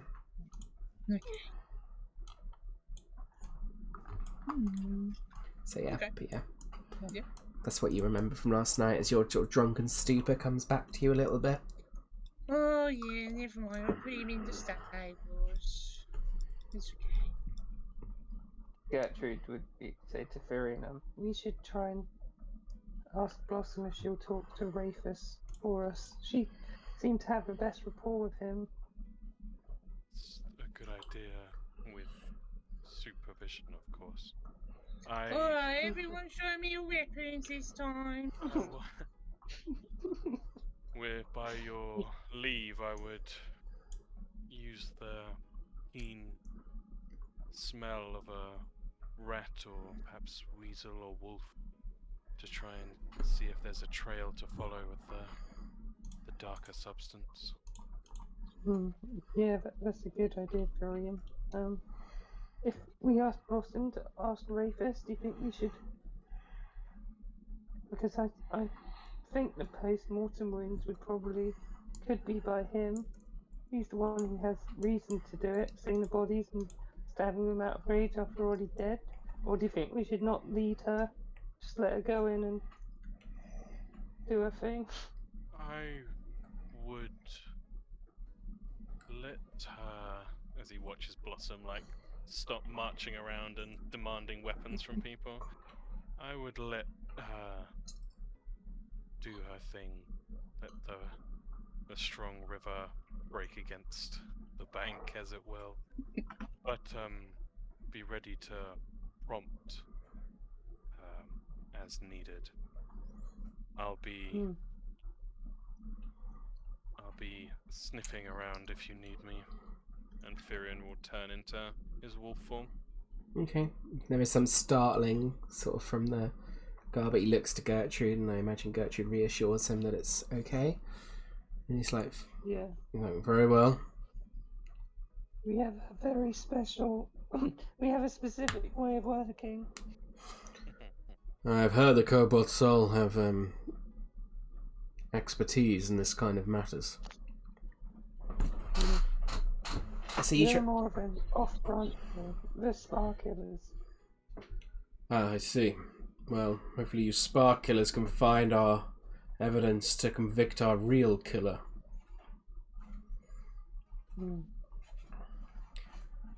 She'd be like, Blossom, you gotta go talk to Rafus. Oh, where is he? I think he's in the kitchen. Oh, okay. Go to the top Yeah. now. Yeah, so as you enter the kitchen through the door, you see that Rafus is currently seated on a seat and has two guards standing over him. Oh, hello, Rayfish. He doesn't say anything. No, hello. I thought we made good friends last night. He kind of looks down and again, just sort of looks up at you and sort of gives a very weak smile, but doesn't say anything. Well, I mean, I know that you're being accused of the big murders outside, but, I think, if you show everyone your lanky arms, I don't think they'll, think of it anymore, Yeah, it looks like they were battered to death, which doesn't seem very likely. I didn't do it. And one of the guards says, "Quiet, scum!" Well, he kind of need needs to talk to him. Exactly. I think the captain would Why shout don't you over at choose- them and say, Leave them to it. They're from the Cobalt Soul. one of the guards kind of but... one of the guards kind of nods and then sort of heads out, and they sort of stand at one of the guards does stay in the room but kind of keeps a further distance. One of them waits outside the door. You can see Pamaris Soul is kind of sitting on a chair down here looking quite shaken up as well. Blossom's Blossom, going, why don't you talk to Ray first and I'll go talk to Morris. okay. Yeah. So he's sitting on a chair, right? Yeah, like a stool. She just jumps up on this barrel and sits on there, you know, kicking her feet off the sides. Yeah. So, I hear you did some murders. I didn't do any murders. Well, I don't think you did either, but you know, I could do, you know, try and disprove, because, you know, they think you did, so, I don't know what let to me see say. your hands. Kind of shows his hands out. Any marks, any blood, anything? Give me an investigation check.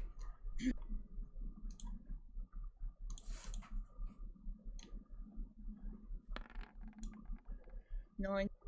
You're not sure, doesn't seem like it, but it could have been washed off, maybe.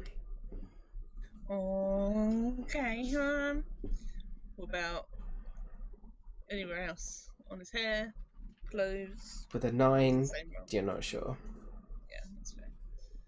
So, you know, I guess what's a good investigation, you know, detective questions for it.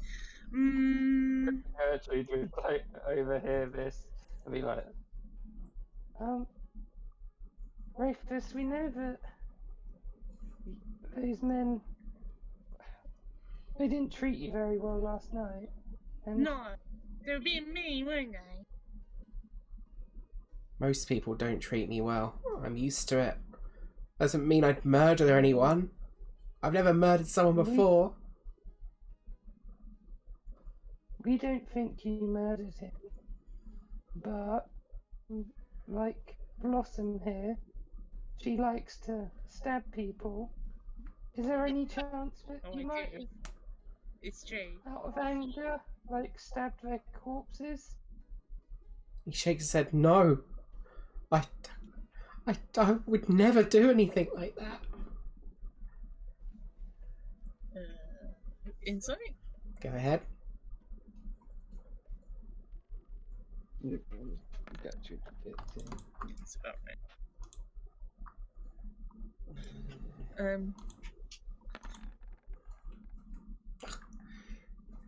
10, 20. Yeah, I meant to roll this GM, but he got a natural 20, yeah. He's hard to read, to be honest. You're not familiar with, like, drow people. And I think, like, I think, like, especially, like, I mean, how many elves have you guys met? I mean, there are obviously elves do make up a fair bit of the population, so you would have met some, but more often than not, they have, often it's half elves or sort of more. You wouldn't see as many, like, the only elf that you've met who's kind of more unusual, like a different breed of elf, is Firion, really. So his facial expressions are, like, elves' facial expressions are already quite hard to read. They're quite ambiguous, and I think this drow as well is quite hard to read. He's not easy to, you're not sure if he's lying or if he's telling the truth. That's fair. So, a good detective question. Where were you last night? Well, you can ask Pamaris. I went to bed before him. Thick Gut's got a room. I stay in the bunkhouse with Pamaris. Oh. He lets us stay Hey free. man, did you see him go to bed first? Are you talking to Pamaris? Yep. He kind of like pipes up at this and says, "Oh, he kind of like makes his way over and says, Well, that's true. I already told everyone that I saw Wraithus and he head up to bed, and I guarantee you Wraithus got nothing to do with this. And I remember a time where Wraithus even refused to kill a housefly, and I was ready to smash that housefly right up with my ladle. And well, yeah, I really don't think Wraithus is not capable of, even remotely capable of murder. And I saw him go up to bed myself. So me and Thickgut, just like every night, we were the last, and those three were the last three down here, and last lot down here. And I went up to bed after Wraithus, and then Thickgut would have always watched over everyone before going to bed. So, and Blossom shuffles over to Gertrude. Oh, sorry, Karen. Is it possible that seeing him bullied, he might have inflicted the dagger wounds after? Is he asking Primaris this? Yeah, she thinks he might have been annoyed at them and seen them dead and done it. I guarantee you he did not. Wraithus, like I said, Wraithus is a good boy, and he always works really hard, and he would never hurt anyone, even in death. That's just wrong. Oh no, she meant him. Oh, me? I would never do that. That's horrible. That's unforgivable. Gertrude, he kills spiders. Maybe it's him. Do an insight check if you'd like. Blossom enemy number 1. I'll roll these checks with GM because I think it makes it more exciting. Yeah, that's good. Hard to read. Oh, you got it. Was that your check, Blossom? 19. Yeah. You get the impression he's like Gertrude. You're struggling to read this guy. Like he's a bit stuttery over his words, and he's looks quite shaken up by this. But Blossom, you get there's a lot of conviction behind his words. Is what I will say. You get the impression he sounds like he believes very strongly what he's saying.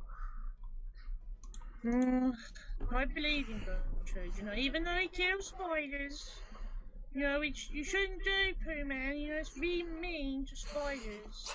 Pooh Man, for fuck's sake. But I think he's saying the truth. The tone of voice and everything. Well, you both believe he didn't kill them. Well, like I said, it wasn't. I would never do that, and Wraithus wouldn't do that. And like I said, the last one was down here was Thickgut, but Thickgut's been my friend for years, and I trust him with my life. It was a knife in the kitchen, though. Oh, well... Thickgut. Sorry, go ahead, Gertrude. She said, does Thickgut care about Wraithus too? Thickgut's a strong man. He cares a lot about everyone. As he's, could you quickly do an insight check for me, please, Gertrude? Mm-hmm.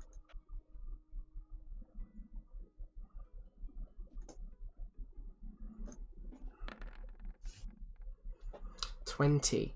You do get the impression he looks, as he's talking about Thickgut, he does look slightly more concerned or worried. Specifically when he mentioned Thickgut. You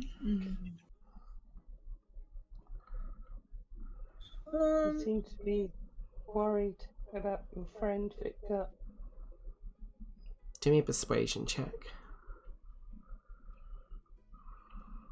Rufus, do you... do you remember if Drow can kill people in their sleeps? I don't know. Anyone can kill anyone in their sleep. What does that mean? I can kill people in my sleep. Oh, I thought you meant... I'm sorry. I can't kill people in my sleep, no. Gertrude, he slips down, he said, I'm just worried about everyone. Wraithus has been accused of murder. What do you expect? Well, yeah. Blossom like takes Rufus's like hand and like wiggles his arm about and to the girl, just like, look at these little lanky arms. I don't think that they can hit people really good. I can use dirty magic. He kind of spits in your direction. Well, I can do magic. I mean, I'm pretty dirty usually, but it's mud. They've got their own. They got their own fucking crick magic. Oh, yeah. I've heard about the bad magic. Have you got bad magic, Rufus? No. It's Rufus, not Rufus. Sorry, Rufus. Whatever. Blossom, we should go ask Fitcut some questions, but we'll be back. Okay. Bye, Rufus. Bye, Pooh Man. Well, we go and find out some more clues. Yeah, can Firion smell? Yes, of course. Do a perception check for me with advantage because you're in wolf form. What are you sniffing out for? He wants to get as strong a scent of the dark liquid as possible, and then see if that scent has left a trail anywhere, or if anybody in the building currently will go around and sniff people, particularly smells of the dark liquid. Interesting, yeah. Perception with advantage. 23. Pretty good. I think it's hard to get a scent on like a single person in particular, but you do get like a sense of it sort of follows it from. I'll draw it on the map. It sort of follows, kind of like maybe in this direction slightly.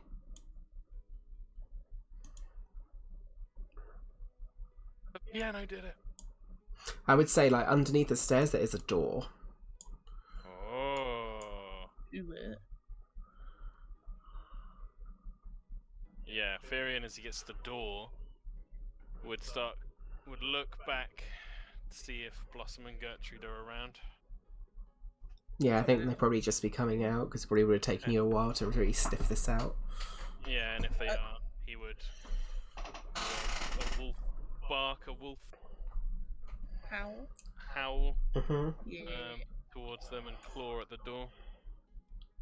Yeah. Just before he does that, though, Blossom will say to Gertrude as they're coming out of the door, yeah, but if Rufus did it though, you know, he's got access to the stables. Why didn't he just ride away on the horse? I don't think he did it. I think someone either did those stab wounds to implicate Rufus, or because they were angry. Maybe. What is this down here, Natalie? What is this? Oh, it's just like a chair. Oh. So we haven't found the bludgeoning weapon? No, you haven't. Okay. And yeah, so see wolf boy. Oh, I think Fion's found something, Gertrude. Yeah, she'd run over with Blossom. She's gonna go around the back specifically and look at this guy on her way and do the little I'm watching you fingers. What, to the bartender? Yeah. Yeah, he kind of he's sitting there. He's looking pretty stressed out. He's just kind of like got his hands. He brings out like a towel and sort of wipes his head, sort of thing. And it's just like, yeah, she just walks past him. Gertrude will stay by him as Blossom looks at the door. Should I open it for you? The wolf nods. yeah. If you opened it, but underneath the stairs, you'd find a small room that's got a bed in it, like a little table stand with a small unlit candle next to it. You'd find like a set of drawers down the end. It's pretty small. It only really makes it's somewhere about 10. What's the distance on the stairs? It's probably just like 15 feet by 10 feet. Firion dives in with his nose sniffing about. Yeah, you definitely get the scent seems stronger in here, Firion. Reminds me of my room back home. Anywhere in particular in the room, or just a general smell? It would just sort of be a general smell. Yeah, he'd just be sniffing around. Yeah, do an investigation check for me. Investigation.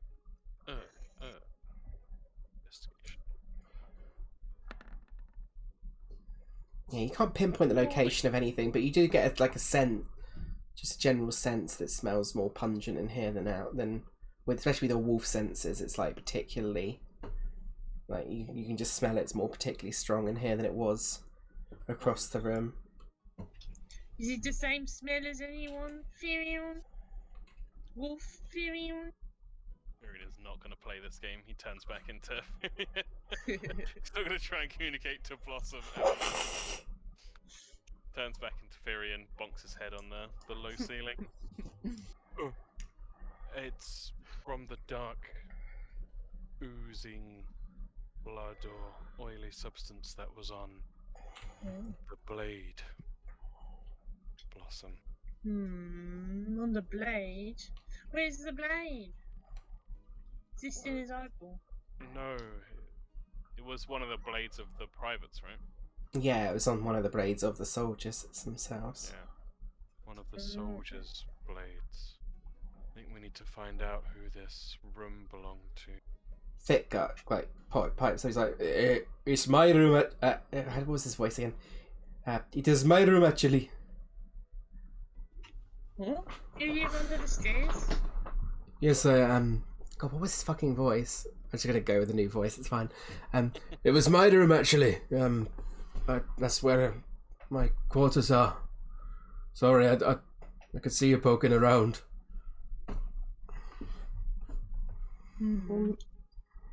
But you know the knife, Natalie? Yeah. Well, these guys have been stabbed in the eyes, right? Mm-hmm. One of them was stabbed. The knife there? Yeah, the knife was there. Okay. And that doesn't have any of the black stuff on it. No, it does not.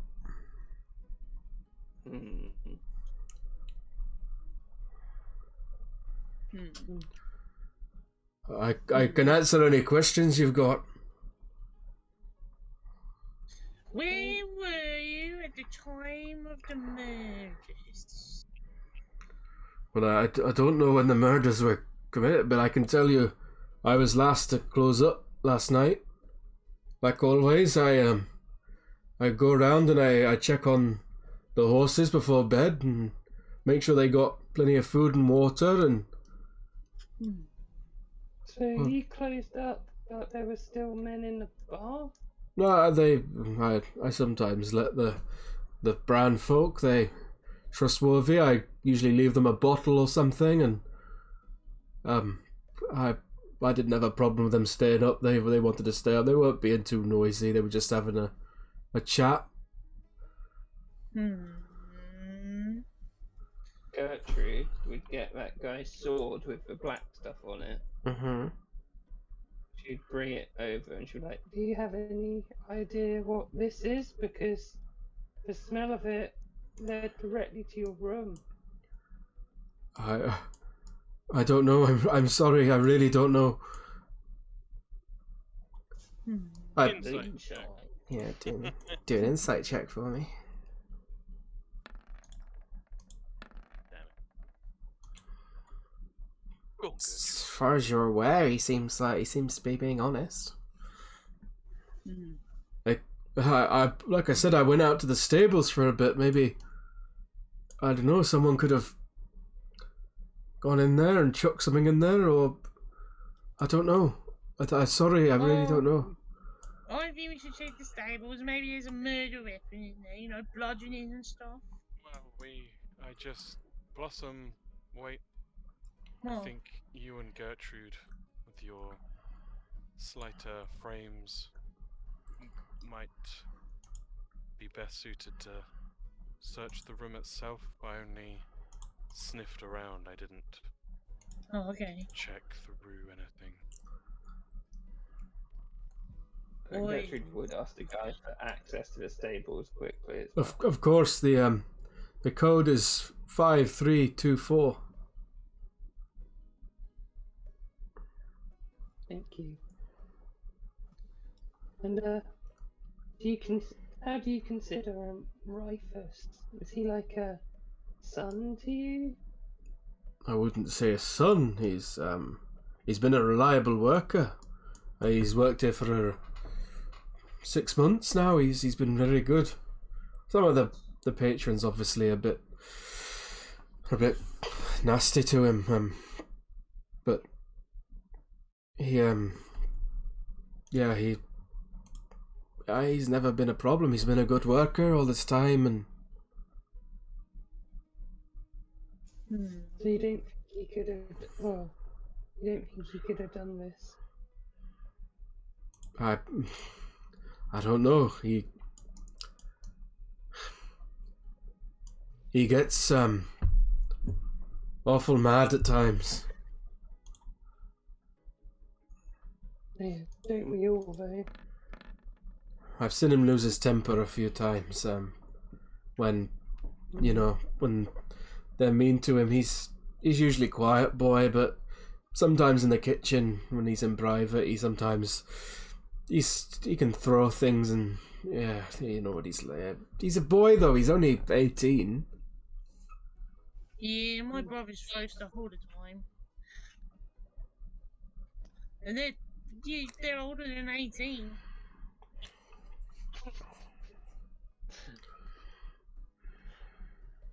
Yeah. Gertrude would like shepherd Blossom into the cupboard and be like, "Come on then, let's have a look." Oh, cozy in the cottage. That's what my brothers say. When they're trying to take the Yeah, piss. if you're doing an investigation check to look for anything, feel free to do an investigation check if you're helping with advantage. I'm helping. Okay, let's do this. Yeah, Gertrude, as you search around, you sort of look under the bed, and you do find that, like, right at the back, you like pull it out, and there's like this cloth that's kind of like, imagine that it looks like a garage's oily cloth almost. It's like, and it looks like it's been really stuffed under here, and then sort of left there, and it definitely matches the same substance that was on the blade, same color. Same kind of, and especially you, Firion, would be able to pick out the smell if you were, even after being in wolf form, you can recognise it. Yeah. What does it smell like? It's very pungent and kind of very oily. It does smell like oily, but it also smells quite irony and, like irony, oily kind of scent. It's quite viscous and thick. Blood? Or could it be like something for a machine? Based off your nature check before, you get the impression that it's not humanoid, but it could be from a monster or a monstrous. It's definitely not from a humanoid species, though. Okay. If you want, you can do an Arcana check, see if you think it's from a machine. She'll do that. Okay. Snoop, is it from the machine? Oh yeah, good. Yeah, you definitely don't think it's from a machine. You definitely think it's organic. She would take it and bring it out to Fitka. Mm-hmm. Be like, we've found this under your bed. It matches the blood found on the blade. Did you try and do any cleaning up when you found it? No, I didn't know it was there. I'm sorry. I promise you. Insight. Insight check.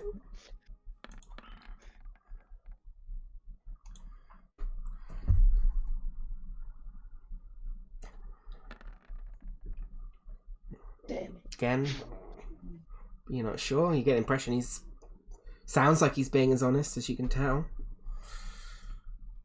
I would have done it for Firion as well, but Firion has actually whilst the two were rummaging around under the stairs, he was looking to see if anybody looked particularly nervous. Do a perception check. Perception. 17. Not particular. Not like with a 17. Like it's pretty good. I think. Let me just quickly roll something.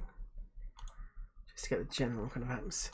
Yeah, I think like the general atmosphere of the room is just there's a general nervousness in general. So like obviously it's hard to sort of breach through that exactly, but you don't get a sense that anyone in particular seems more nervous than anyone else. It just mostly looks like a lot of people are on edge about not being able to leave, and just the sight of the gruesome sight of the murder itself. Yeah, of course. Cool. Perhaps you could show the liquid to the captain. Might have insight from his experience at war. It's a good idea. Maybe we could go snoop around for stable as well. There could be something out there. Sounds wise. Yeah, Gertrude would be like, burn these rags. Yeah, he would Explain. take them and sort of be like, It's not crick blood, if that's what you're implying. They bleed like the rest of us. Slightly darker red blood, but not this dark. Do you accept it? It could be a monster then. I'm becoming more open to the idea, but I don't see how any monster could have gotten in here and without someone hearing. Everyone was pretty drunk, though. Except I you. was not drunk. Maybe it was you. It was not me. Don't know. Show me your hands. he holds out his hands and it's like, Okay. Even if it was me, I would not be so foolish to let my hands be dirty afterwards. Oh, this is an admission. No, it's just a statement of fact. Oh, okay. This is good work, though. I know, right? Really good work. You know, I always suspect the big boring's. We're gonna go out and check the stable. Please, my men will give you a wide berth, but please, like I said, do not leave the grounds. Lou, can you make sure this place stays locked down?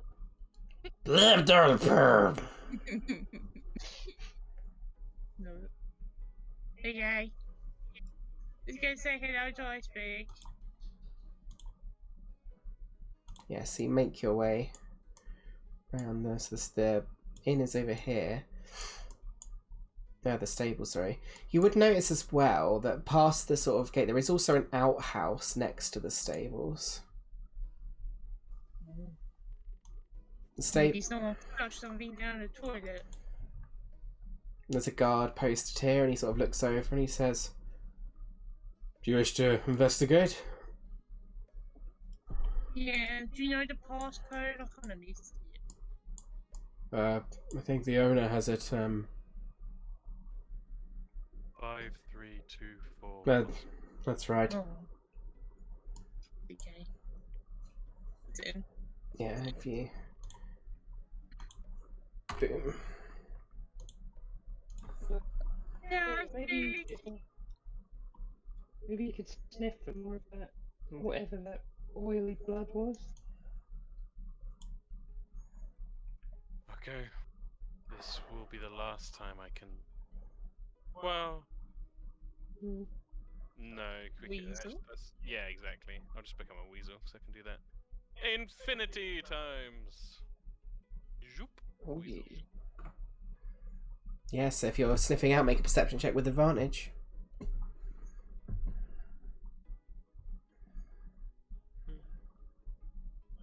Dodge roll.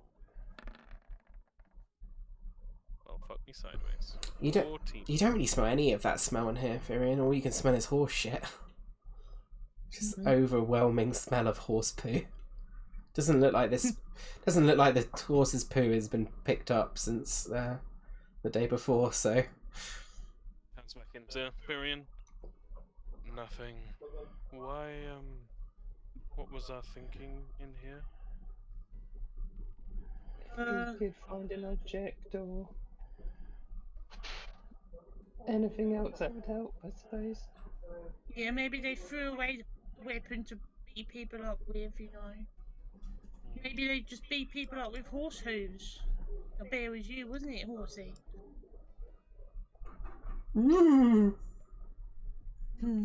Okay, no, it wasn't you. You're too cute. Gertrude wants to look for like any damage to the stalls to see if something could have been maybe sleeping in here. yeah, do an investigation check for me. Iceberg, have you seen anything in here creepy? Doesn't say anything. You don't think so, Gertrude? It doesn't look like you can't spot anything from what you can tell. You can't be 100% certain with a 10, but from what your investigation shows to you, doesn't seem like that's the case. Iceberg hasn't seen anything either. What about you, Horsey? Just breathes heavily. Good, Horsey. And it transforms into a wyvern. No.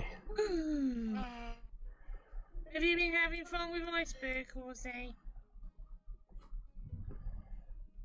Like that's a yes. Maybe it's in the hay barrels. Pyrian will ask the horse if he'd seen anything weird or unusual. Well, forget you can Is see. he- Yeah. Yeah, from Speech of the Woods. It kind of like perks up almost as it sees you. It says, "Nothing unusual," and then glances directly at Iceberg and looks kind of terrified. Says the horse, I know it's awful, but you've nothing to be worried about. I just like the idea of the horse trying to like interact with Iceberg and Iceberg just standing there like whirring with his gears. Nothing strange. Haven't got as much food lately, though. Pyrian will look for horse appropriate stuff in his rations. And feed the horse. Yeah, quite like sort of excitedly takes it like, Thanks. You're welcome. The abomination will be gone soon. Don't worry. Abomination. I hope so. Iceberg's good. You say sorry to Iceberg? Pyrian swears at Iceberg in Druidic and then says, I've said sorry. Well, that's all right then. As long as you said sorry, you know, I think Iceberg forgives, you know, pretty easily. In Druidic he says something like, your skin will rust and flake and return to the earth. I will see it done. Poor Iceberg. Perhaps we should Yeah. investigate the other building. The outhouse. We're Yeah, clutching at straws. true. Okay, hold your nose, Maybe some though. of them. Why? What did you do in there? Well, you never know. You know, drunk people, pooing everywhere, you know. It's true. yes. As you get to the door, can one of you make an investigation check for me? You know what they say about halfling eyes? With advantage if you're like helping each other do it. Yeah, I help good. I'll also help Gertrude. Yeah. Natural 20. Yay! Immediately, Gertrude, you notice that it looks like there's specks of blood on the handle, and it looks like they've been wiped specifically off the door handle. Whoever did this must have been in a hurry and missed a small spot. It's not black blood, it is red blood. So she's like, You know what they say about halfling outhouses? and then goes to reach for it, and then sees the blood, being like, There's blood on the door. You would also notice on the handle there is another code lock. "Can you Code. try the same code?" Can and it Actually, and it does click open with the same code. I love it. Very imaginative code. So as you open the door, Gertrude, it's immediately obvious that inside the outhouse, some stuff has been hastily chucked around. There's lots of tools and boxes and things of that nature. Where do they store the poo?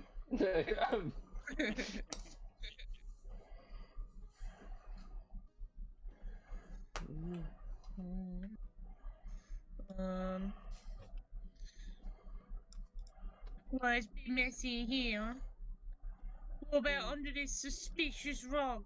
She like pulls out the rug. There's nothing underneath the rug. Oh, damn it. There's always a suspicious rug. Sometimes rugs hide things. Blossom, perhaps you should check again just to be sure. Oh, I should, you know. She puts it back down carefully, with all the corners in the right place. But you And have lifts to it back up again. surprise the rug. It has to think Just- you're not going to search it. Oh my gosh, okay, hold on. She puts it back down again. Do me an acrobatics check, Blossom, as I imagine she's trying to pull this rug away. Varian turns into a weasel and sniffs around. You like pull this rug up and it kind of like goes flying across and hits into some of these boxes, which kind of like shake a little bit, but otherwise, no, nothing really. Oh, she goes outside off the rug to put that back down. Sneaks around the corner. I do weasel sniffing. Yes, of course, do a perception check with advantage. 19. You definitely get the scent of, very slight scent of that oily black blood sort of coming from the boxes themselves.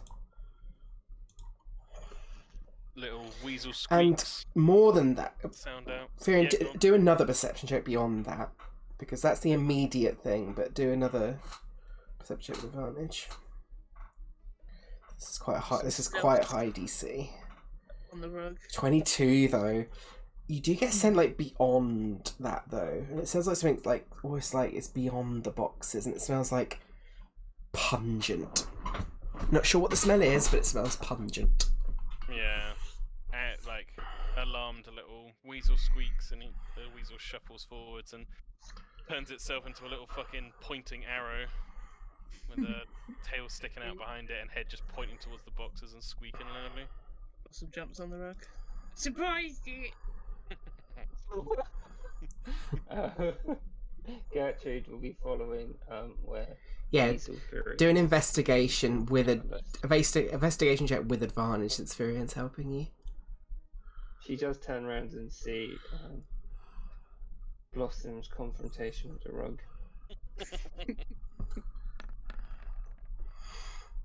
16. Yeah, you get the impression that you look around the boxes, they look like they've been sort of badly organised, they've been shoved back here quite quickly, and underneath you kind of press your foot and you can see there's a trap door beneath the boxes. Not a rug. There's something That's down there. boxes. I assume if Furion sniffs the edge of it, he gets that pungent Yeah, very much so. That pungent smell. Blossom, How much Yeah. room is there between the boxes? Not much. You could move, but they're not so heavy you couldn't move them. smell.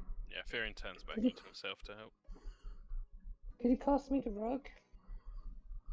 Blossom wrestling with the rug on the floor. She's like, 1 second. She like kicks it over there. Do you Yeah. need a rug? of shuffles over, kicks it over to Gertrude Gertrude. to get a rug. Oh. Gertrude to put a rug over the trapdoor. And be like, Blossom, you should look under the rug now. Look in the rug now. Okay. Yeah, it might be different. Yeah, steps over. Pulls it, throws it over behind her shoulder. There's a trapdoor underneath the my rug. God, there's a trapdoor!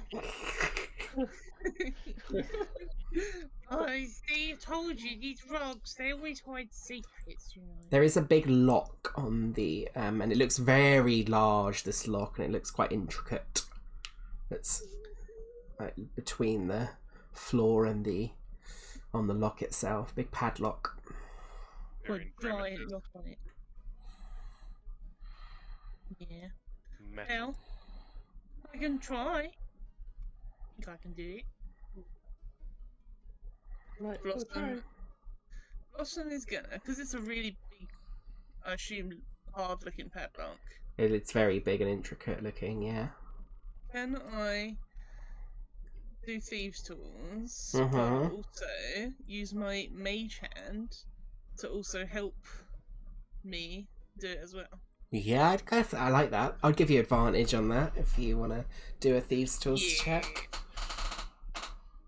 Just because it looks a hard one. So, okay. Cracks her knuckles. Big padlock I've not done in a while. Let's go.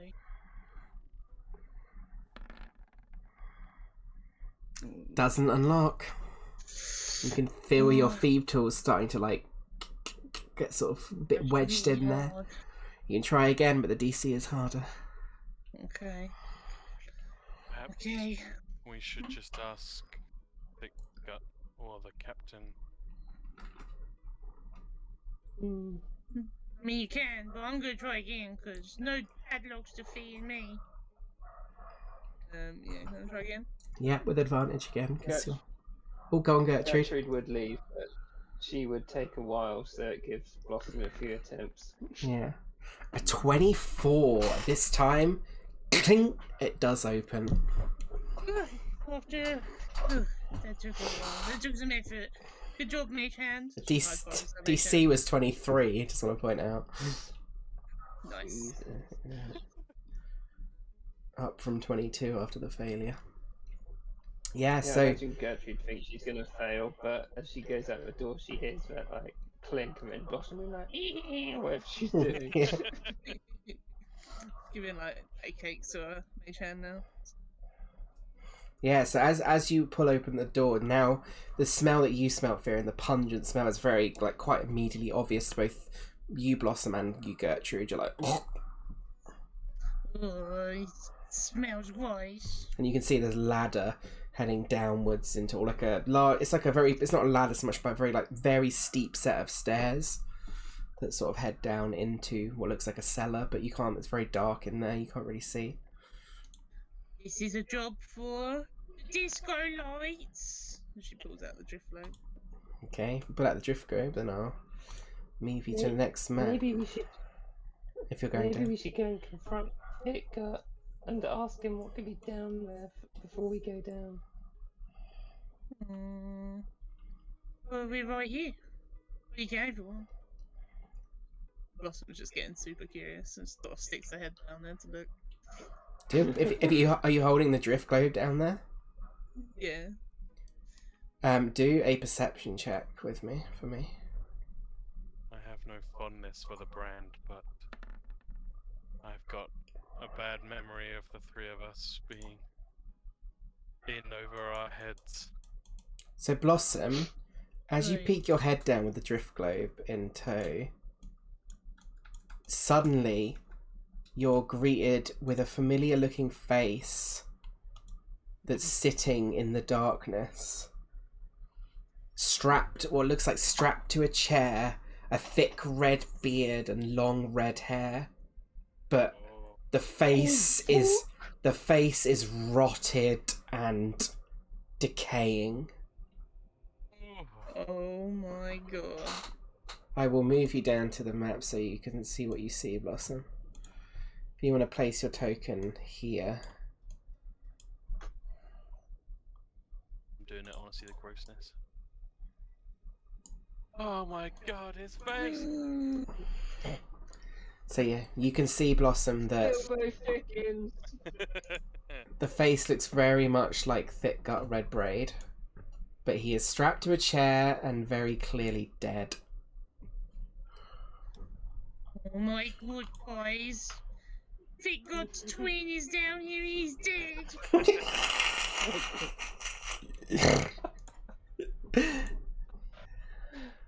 I could see it coming, but it's just as funny.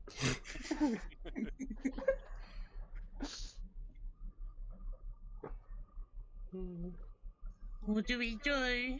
Should we tell him? You know, he might be sad. By the state of decay, it looks like he may have been dead for a while.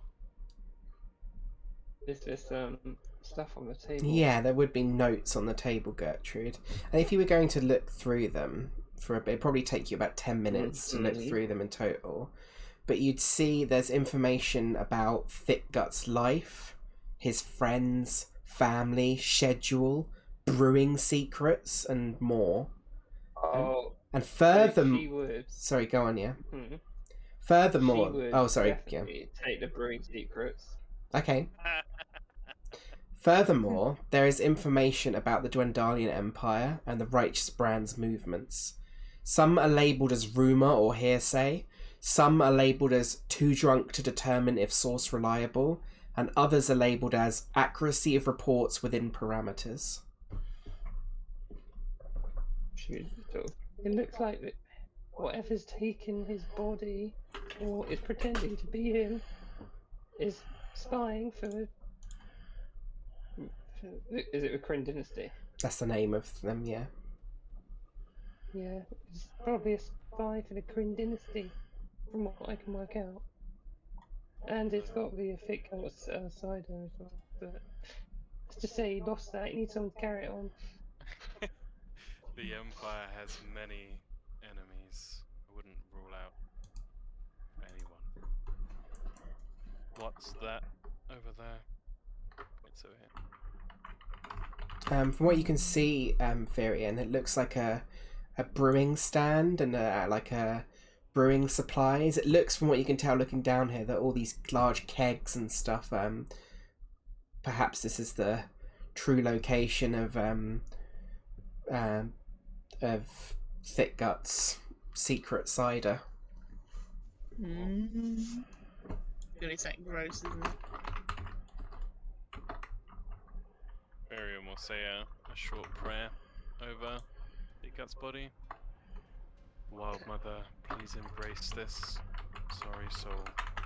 And he'll druidcraft a little flower and put it on Thickgut's lap. Some kind of copies very honest, like, goodbye, Thick God's twin, you know, we didn't see you or meet you, but, you know, goodbye. Is that good, Vivian? That's wonderful. I'm learning. Gertrude, do a medicine check to see how long he has been dead. Yes, do a medicine check for me. Would she get any idea from these diaries, like of time as well? They would be dated, yeah. They would be dated back like maybe sort of 5 months, maybe. God. And the medicine check, even with a 12, you can tell has probably been dead a similar amount of time. Smelly boy. He's been dead a long time. Be 5-6 months. Miriam nods solemnly. Isn't that how long Rufus has been here?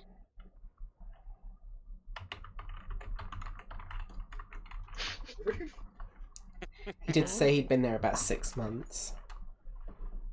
Yeah, you're right, Blossom. Mm-hmm. Mm. It could be a coincidence, but it could mean something. How do you want to handle this in Gertrude? It's difficult. Maybe we should ask. What was that guy's name? Who was? Yeah. Pamaris. Maybe we should. Kamara seemed to have a reaction when we said about Thick Gut, and they've been here a long time. Maybe he's noticed the changes.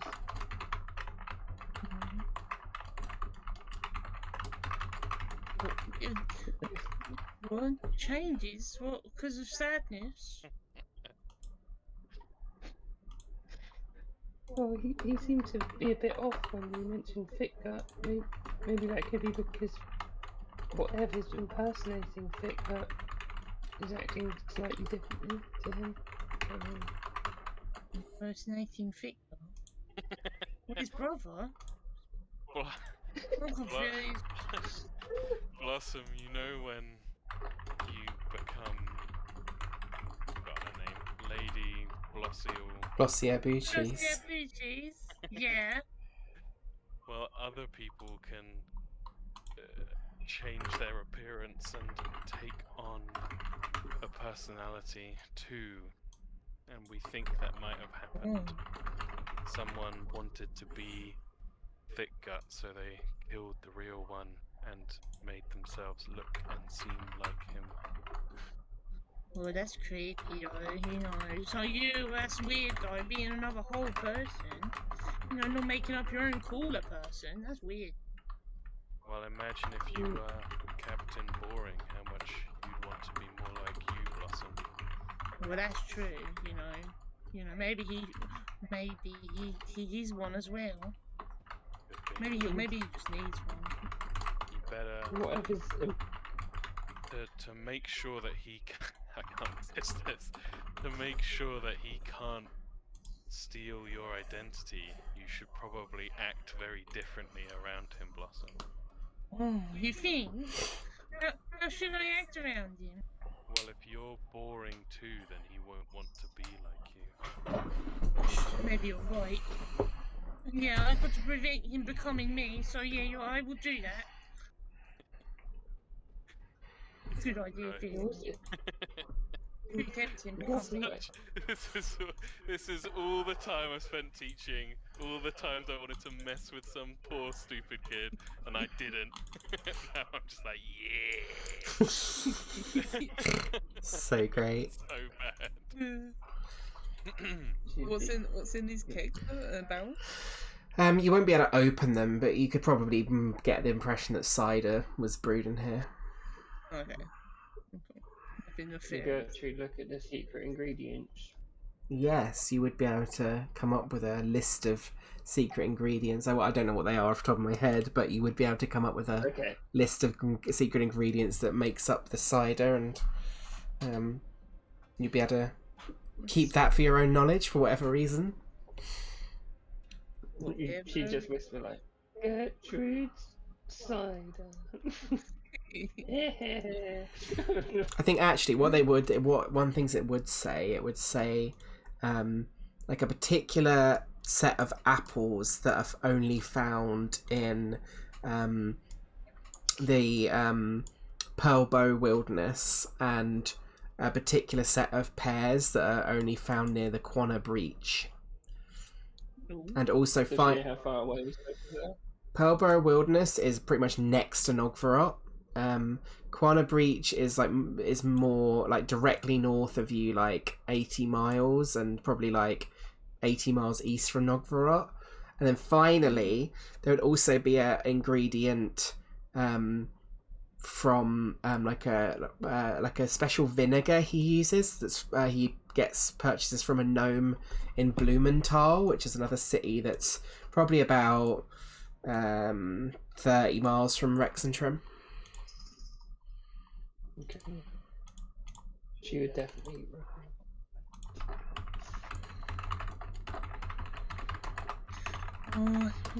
Would you go tell the brother then? Oh, I need impersonator. You know. What should we say? He's some sort of. Well, he's a monster impersonating a man. Is he a monster? Well, I thought he was just a man taking on another man, you know, personality. I don't think. You know, like I just put on a dress, basically. The gnome would be called Dungis Trimperot. by the way, Kieran. Okay. In Blumenthal, if you wanted to know that. It's interesting for sure. Maybe. Yes, it wants to blossom. That was the blood we found on the sword. So does that And mean? it beat them to death. So whatever it is, it's a strong baddie monster. Oh, it's a baddie. Well, it's got a game, and you can't leave baddies around. We should try and convince the head of the Red Brand first. Oh, the boring guy. Yeah, okay. This guy. Remember to be boring. I will. Well, I'm planning. I'm thinking about how to do it right now. How to be boring. What do boring people do? I got Jam a making? lot of-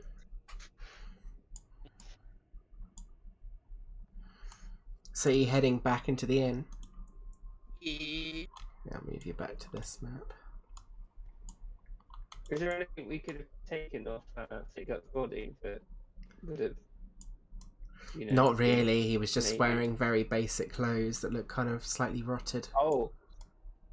What about, could she cut part of his hair off? Yes, you could cut part of his That would hair be off, yeah. right. Definitely, yeah. Yeah.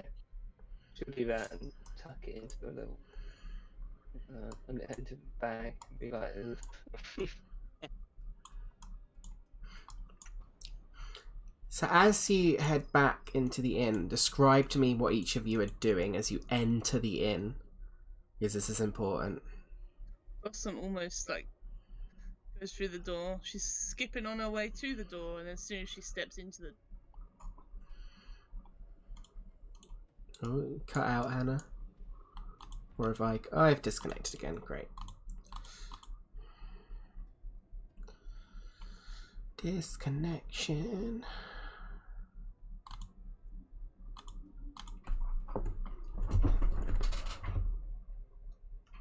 Fuck's sake.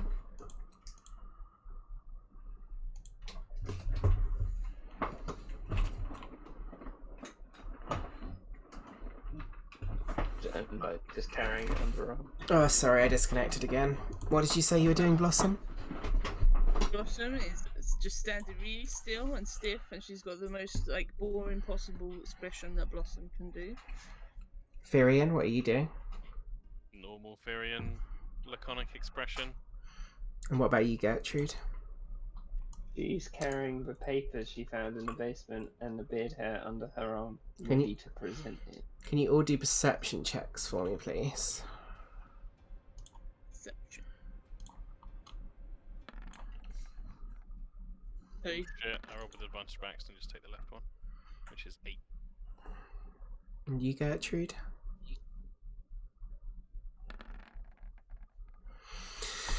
So, Firion and Blossom you do not notice, but Gertrude, you immediately notice as you enter the room, Thickgut's eyes like just sort of go down from looking down and instantly look up at you, and then he begins moving around the bar towards the captain. Blossom is walking towards the captain as well, though. Yep. Be like, "Look at him! He's going for the captain! For Blip-Dip-Poop!" Can everyone please roll initiative for me? As before you begin to see the form of Thickgut first transform into Firion. Ooh. I made this token ages ago, so... Yeah. Then Yeah. into Blossom, Oh. then into Gertrude, Oh. and then into this awful creature. And it's immediately, this creature knew exactly what you're doing because it can read your thoughts, so it's going to use its Oh, ability. shit. Can everyone within 30 feet of it... Oh no, not everyone. No. Oh, I took a step forward, but I'm stand by it. Could you please make a Constitution saving throw, please?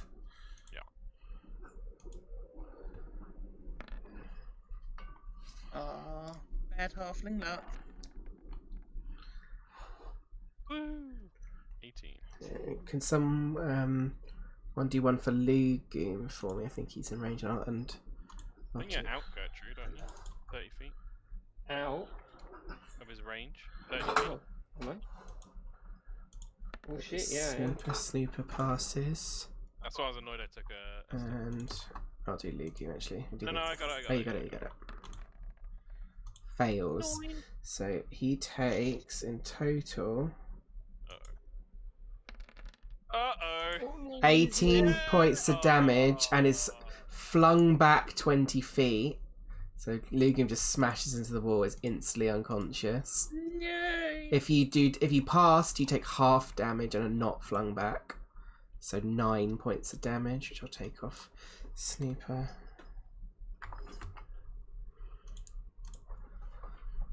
What happens? What is it? Like a wave of So energy? you see him like moving his hands as he's transforming in front, and he starts to summon up this like ball of energy in his hands, and he just like sort of lets it go, and it just like it's almost like this transparent ball of energy that just sort of like pulsates and then goes and then kind of like breaks out. If you want to do an Arcana check for me, you can see if you can tell what kind of magic this is. Sure. gonna- All these guys are in range, by the way. Yeah, on I'm the just left. doing their they would literally all be dead. All of them. Doesn't matter if they pass or not. They're commoners. The captain got 4, so he fails. Let me just. Sorry, it's going to take me a while to do all this. Not Ewan McGregor. His name's Tobias Redgrave. He got 4, so he takes 18 as pushback.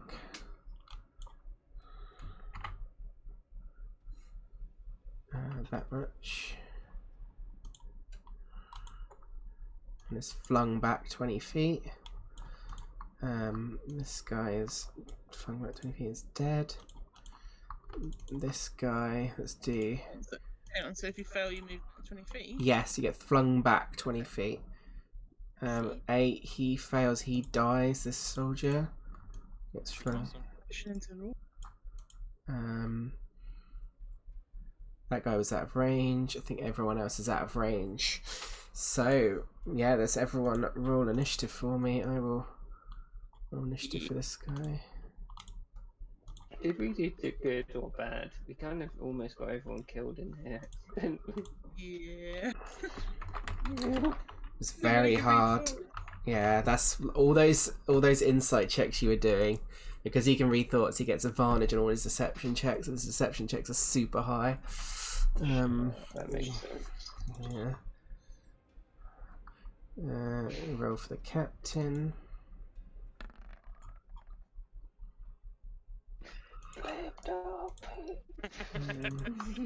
I like to imagine he I can screamed imagine. it as he was being thrown across the room.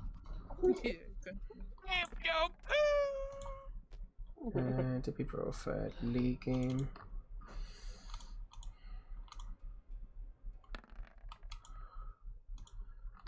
Snooper. Well done, Luke.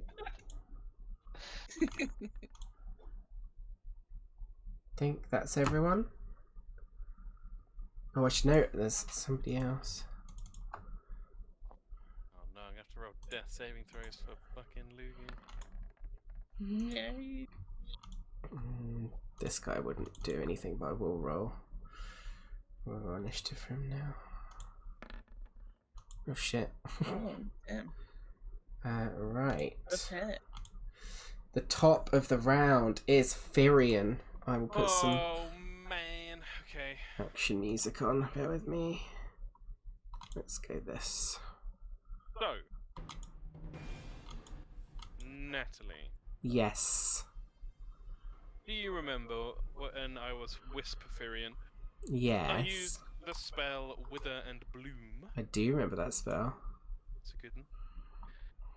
Do you think it should count as a healing spell? The reason I'm asking is because if I put my unicorn totem down, like I did before, and I do a healing spell, Yeah. there's a wave of healing that goes out.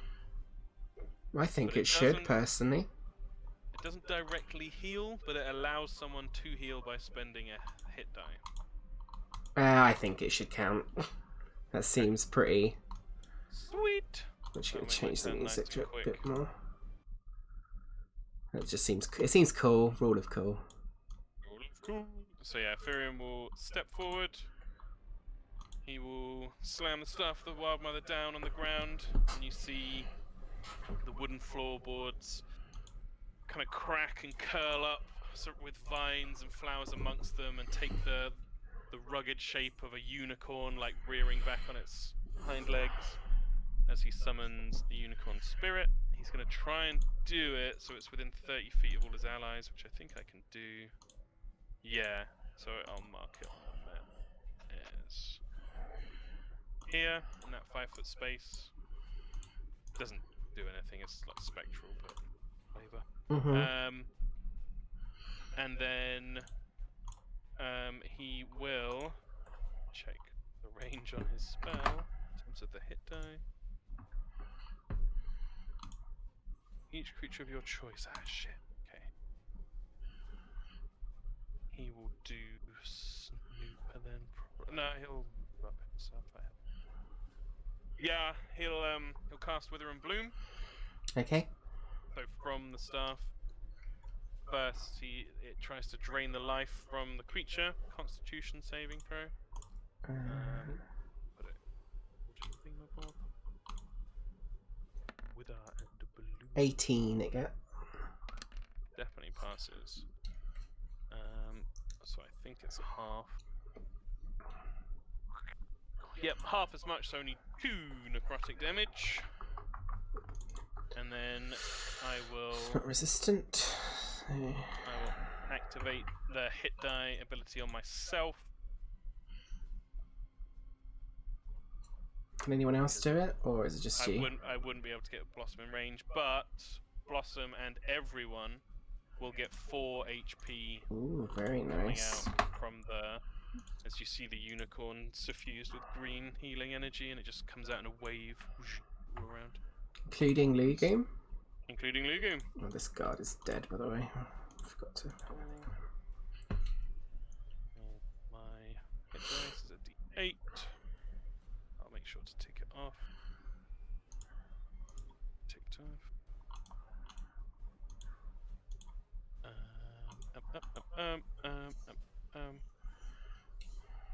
D8, and I got +2 to this. Yep, so bountiful Fury. That's my full turn. At the end of your turn, this creature is going to use all 3 of its legendary actions. Ruh-roh. Target you, Firion, considering you just healed everyone.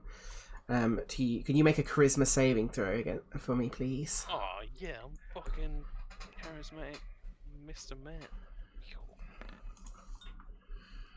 Natural 1. -1. Yeah, so he has advantage on all attack rolls against you now. Ruh-roh. And also he crits on a 19 and a 20. That is it though. Nope. As he's reading your thoughts and probing your mind, you can feel him like entering your mind, and He's having fun up there. Blossom. Thinking about soil. Blossom, and he would, as he does it, actually transform into you. Creepy Fairy. Wait a minute, which one do I hit? Not me.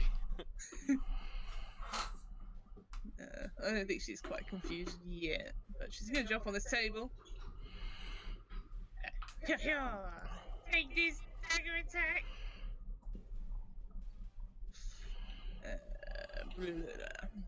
Get rid of some. She's gonna throw 2 daggers. You better not run away with these daggers. If I can find them, damn. Just bolts out the room with them in him. Not again! Yeah. Go on, Scotty! Natural 20! Yeah, from a 1 to a 20. Love it. That was great. So you don't get sneak attack though, right? No, so no. No. Basically, unfortunately, so just maximise those. 4 plus 1, it would be exactly the same. It's 9 points of damage. Yeah. Come on in, Slashy! Does hit. Yeah. There, give those back. That's it. Wraithus doesn't do anything, but it's just gonna hide. Mara's soul like runs out and he's like, "Oh, jeez!" He is going to. Oh god, he's got so much shit. Quickly look what this does. Does he know which is which? He wouldn't know at this point. No, he's just come out. 30 feet. I mean, one's carrying a staff it's always been carrying, I will say. It's true.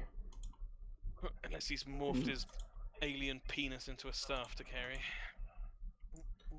Just reading a sec. I guess he would see the daggers in Not that one. him as well. What does that do? Not that one. How many daggers has Blossom got left? She's got fucking loads. Okay, so we're not worried about him being a pincushion right now? Okay, cool. Blossom. I'm expecting Blossom to like whistle and Iceberg comes smashing in. Oh, He hell yeah. that's he a good runs idea. slightly towards you, Blossom, and he's like, "Hey, catch this!" And he is going to. He's got his pot around his ladle, and he like moves his ladle in the pot, and he pulls that thing, and he just chucks the food towards you. You can spend your reaction to catch it in your mouth if you choose to. Hell yeah. that's As it nice. magically moves towards your mouth. You can. So he's going to do oak smoke schnitzel. Oh, So you can expend a hit die immediately to regain hit points. Yeah. Great. Oh my god, that And was delicious. You can immediately expend as many as you need to, as well as if you just finish a short rest. Shit. Whoa. Oh, well, damn. Yeah. Alright. Kieran, how are you not playing this Ooh. class? What the fuck? I need to in the future. Pumat taught him some magic to put in his food. Puma. Those max rolls. Nice. No. That is his go, though. Legume. Does someone want to play Legume, or I can if you want me to? Oh, I'll do Legume. You got a million people to play. Legume stands up. God, I love Legume so much. Can Legume tell the difference? Do a wisdom check for me, it's Legume. Yeah. Can't wait to get netted by Legume. No, he thinks this is the bad one. He did have to go up from prone, so he stands up, gets to here, he's gonna throw his net at. I have to.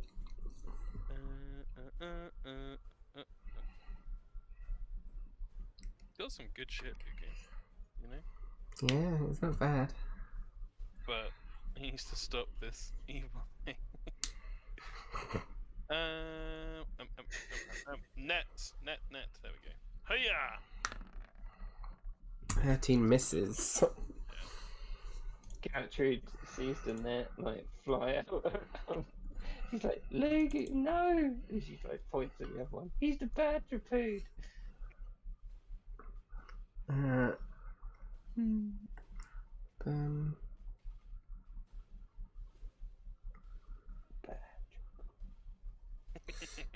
The captain is going to. I just realised all his fucking people take because of his thing and take all their initiative turn on his thing instead of theirs if it's higher. It's pretty cool. So, but also he's going to use his orders to attack once per day. Nice. Each creature within the Righteous Brand's captain's choice can have 30 feet, and they can hear it use its reaction to make a melee or ranged weapon attack as a reaction. That includes you guys. Oh, damn. Okay. Hell This yeah. guy's gonna fucking throw a spear. Poof. Oh! Oh, that guy got an natural 20. 8 damage. Varian can't. Blossom kitten. Let's chuck another day. No, you can't use your reaction to do the thing. Oh. Catch Oh, well, food in your okay. mouth. Yeah. Yeah, this guy's gonna throw them as well. Lugum and Thinker, technically, but Lugum thinks that's the baddie, so. Let's do this. Hits. 3 piercing damage. Good roll. What's a light crossbow? Is it a D6? I think so, yeah. D8. Snooper will use his reaction as well to his hand crossbow. Misses though. Classic Snooper. Oh. Just Would piercing. Can Lugum do it? Yeah, I think he did throw at you though. Okay. I'll do it if you want. Gertrude did shout out. Oh, she did shout out. He misses anyway, so it doesn't even matter. So, Okay. Gertrude will shoot. I was the bad recruit the whole time. yeah, 21 hits.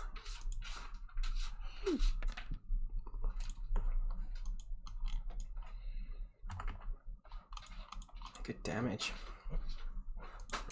That is his turn though.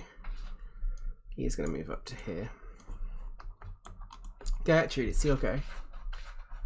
Oh no, wait, these guys actually take their initiative on his turn as well. So they're going to move up. Right here, and they're going to do more attacks. Oh, yeah. You see there's guys outside that are starting to make their way back in, but they're not quite here yet. I'll just do 3 attacks with ranged. Boom, boom, boom. They all miss. Yeah. Gertrude, it's your go now. Yeah. Might as well Gertrude take that will one. bound across the room. Up to it. Try and get in Firian's way. And she'll flurry of blows against it. Okay. So the pincer stuff. 23 hits. Oh, actually, do I want a flurry of blows or do I want to? Hang on. Yeah, she'll flurry of blows. So it would just be the first one, so 8 damage. Yeah, and she will also analyze it. Mm-hmm. So she learns its damage resistances, damage vulnerabilities, damage immunities, and condition immunities. It doesn't have any actually. Okay. And if it misses her with an attack, she can use a reaction, which doesn't have this turn. Yeah, and then she'll do her 2 after attacks. Cool. 14 misses. 12 misses. Is that your turn? Okay. Yes. Okay. Gets all his legendary actions back. See if he gets his ability back. He does. Shit. Blalolox. I think for now though, he is going to move here. And he's going to try and make advantage of what he's done to Firian. So he's going to make 2 attacks against you, Firian, with advantage because of the thing. Ooh, 15. Misses. Second attack. The 22. Hits. 9 points of bludgeoning damage. Ouchie. Roll. That is his turn though. Snooper. Snooper will use his insightful fighting to make an insight check. Ooh, this could actually be bad. This guy's got pretty good deception. Oh wait, not with advantage, I'll take it on the left. That's the same anyway. Yeah, so he does pass. Snooper's just gonna crossbow. Oh, this guy. And crossbow does get sneak attack because of the 5. 16 does hit. Nice. Oof, 14 damage.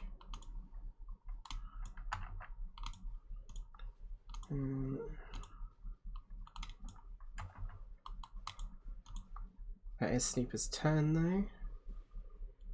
He will move back here, I think. At the end of his turn, he will use a legendary action to take a swipe at you, Virion. Yep. He makes 1 slam attack, again with advantage. It lasts for 1 minute, the thing, by the way. Sorry, I forgot to say that. That's right. Misses, though. I will take this luck to the bank. Virion, it's your go. Okay, not too bad. So, kind of going alright at the moment, but that could quickly turn.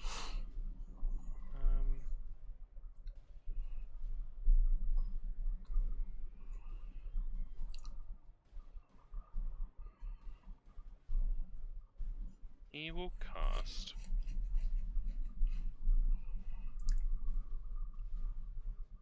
Yeah, he's going to cast at level 2. He's going to cast Healing Spirit on Snooper's position. Not Snooper, Lugum's position. Okay. So the first healing that will go off on him is 3, but it'll be +4. So 7. Up to 11. And everyone gets their 4 HP if they're not already at max. That's my bonus action. Draw another little shape. Healing Spirit will stay there.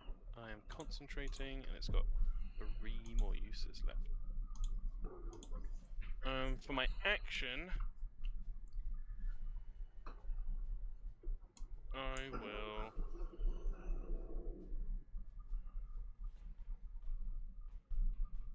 use the spell slot. I'm just going to try and hit him with the Staff of the Wild. Actually, no, you know what? Action, dodge. Oh, very nice. Bit the old Lyrian snake hips. Blossom, it's your go. Gonna drop down, hiya, from the table.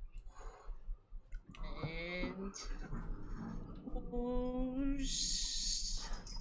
Fear, I'm not sure why I'm gonna, but I'm just gonna stab you, guys. Hope it's okay. Get him, Blossom. Miss. Oh, I'm reluctant, Even with I don't flanking. really want to stab you. I'll try again. Miss again. Yeah. Oh, Pololix. But At the end of your turn, you can see that Firion is becoming very annoying to hit. So he is actually going to try and target Gertrude. With a slam attack. It's a straight roll. 16. Hits. Yeah, it hits. And 9 points of bludgeoning damage. Wraiths doesn't do anything but hides. Primaris. What's Primaris going to do? He is going to... What's that do?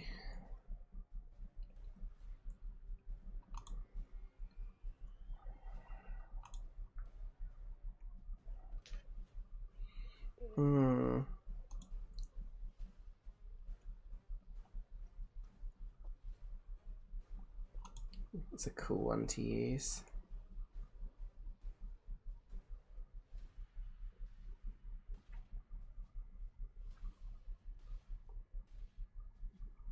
It's pretty fucking funny. What is it? Let's see what this one is first. Hold on.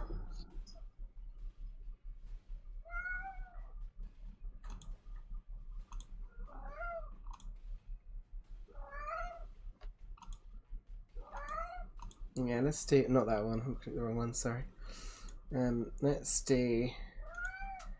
He's gonna throw to you, Gertrude. His blazing braised gizzard, and you can use your reaction to catch it in your mouth. Do I have a reaction? Because she shot a light crossbow. It's been your turn since, I think, right? Was it not? On my turn. I thought it was back to the other guys. Okay, yeah, she'll catch it then. Yeah, so you get once consumed, you perspire at a rapid rate for duration. Whenever you move, the space you previously occupied is covered in a pool of sweat. The pool is the same size as you that persists for the duration of the rest. But any creature that enters a pool of sweat must make a dex save or falls prone. On a success, you can freely move any of the sweat pools until the start of your next turn. Gross.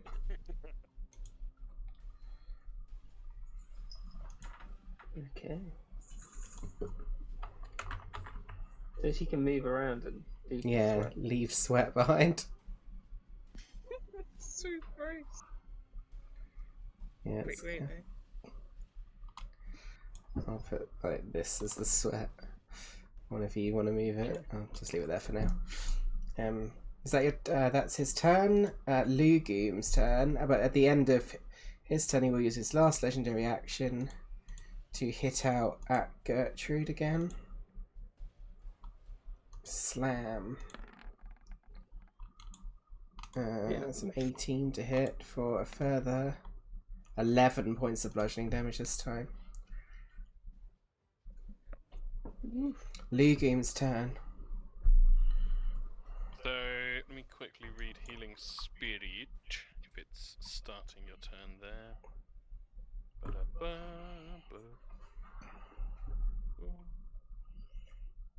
Okay, so he only would have got the healing just now, Okay, that's fine. which is fine. So he will move. Yeah, I feel like I'm just not really smart enough to stay in the healing spirit. He will move up, and he will cast the Blessing of Blibdlepoop on Gertrude, Blossom, and Firion, the heroes of Blibdlepoop. Blibdlepoop heroes! Go boom boom! So he'll cast Bless on them. And that's his turn. Captain Redgrave. It's going to make 3 attacks against this guy as he moves up. Oh, 3.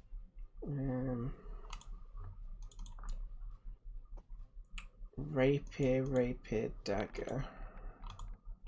They all no, the dagger hits. The first 2 miss though. 7 piercing. Decent hit. Yeah. And all his guards get to go on his same turn. So I'll do 3 strikes. Blum, blum, blum. Oh, they all hit. Let's go. 9. 14 points of damage. Nice. And these guys will run in as well.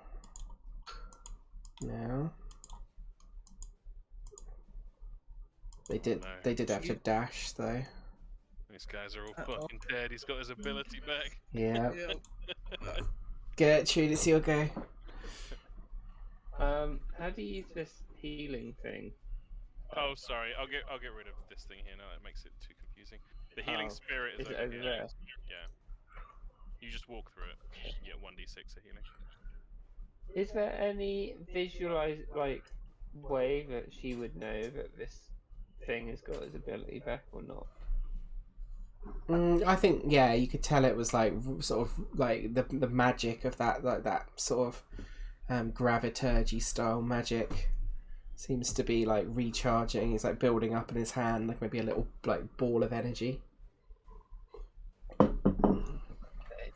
She's gonna be like, brace yourself, it's coming again, and she's gonna disengage.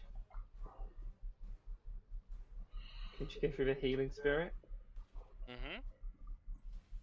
And what happens then? You get 3 hit points back. My unicorn thing doesn't trigger because it's only when I cast a spell that does healing. Okay. I just want to see how far she can. She's got another 25. 15 feet, right? She's got.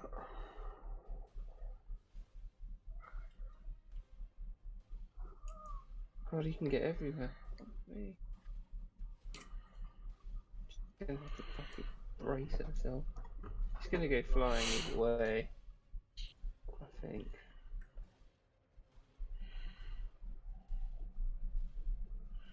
You bonus action dash with your Step of the Wind. Oh! Yeah, she'll step with the wind. Oh, Very yeah. good, thank you. No worries. I was about to do something. What was I supposed to do? Oh yeah, check. Uses on it. It's because he's closer now, isn't it? Oh. Yeah, you could step outside if Yeah. you want. Sorry, the Yeah. doors would be open. Can you reach everywhere in the room? Pretty much, yeah. To get to the kitchen. Yeah, you can step outside the doorway. She could get out the door just ready to run back in. Is that your go? Yeah, So- she's like, "No!" So you Or would she's leave like, a significant amount of sweat behind you whilst you're doing this, though. Yeah. Yeah, I thought that might help in a way. Let's put it like this. Surrounded Lou gaming. You just see like Gertrude with this like hot chili in her mouth, just like, oh, it's so hot. You know, leaving all this huge piles of sweat behind her. Here's his turn. He is going to use his ability. Yep. Everyone within 30 feet, please. Was it Dex? Con save. Con. You do you have bless on you, or was it that much? Yeah.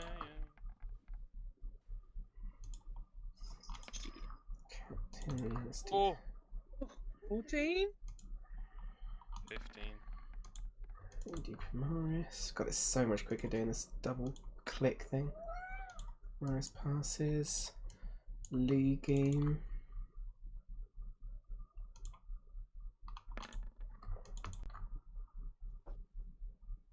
Snooper. No. And then. Snooper can't use the healing spirit. It doesn't work on constructs. Everyone who got less than a 16 Ah, fuck. Shit. takes this much damage.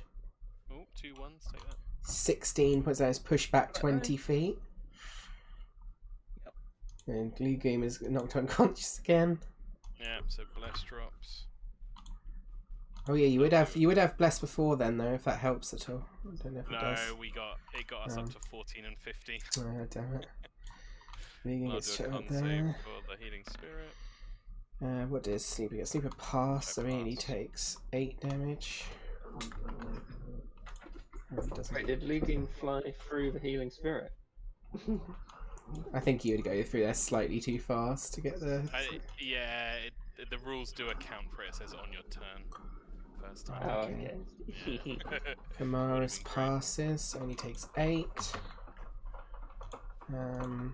These guys all failed, so are insta-killed. Boom. In it. I don't want to do injury checks for Snooper just to see how messed up he ends up. Yeah, that'd be quite funny. No.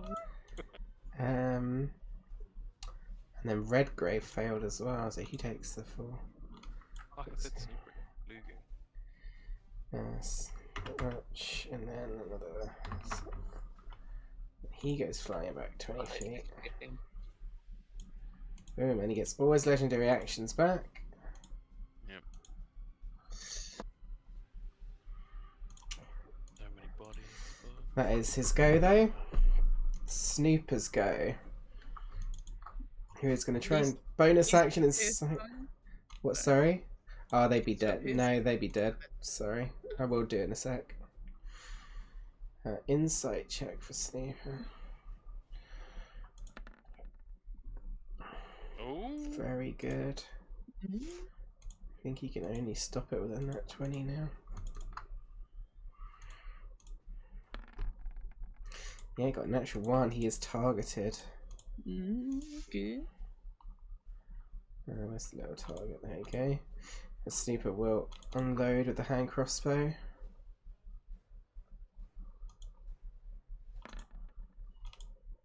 Misses though. Classic Snooper. Right, Firion, it's your go. Okay. Definitely needs to be a Healy time. Annoyingly though, they're knocking people back. Oh, Gertrude's outside.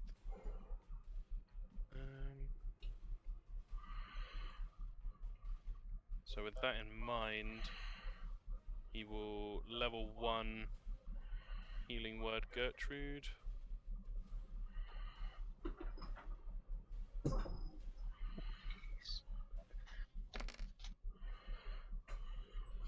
Four healing to you, Gertrude, and then Firion gets 4 from the unicorn. Blossom gets 4 from the unicorn. Lugum gets 4 from the unicorn. And Snooper gets 4 from the unicorn.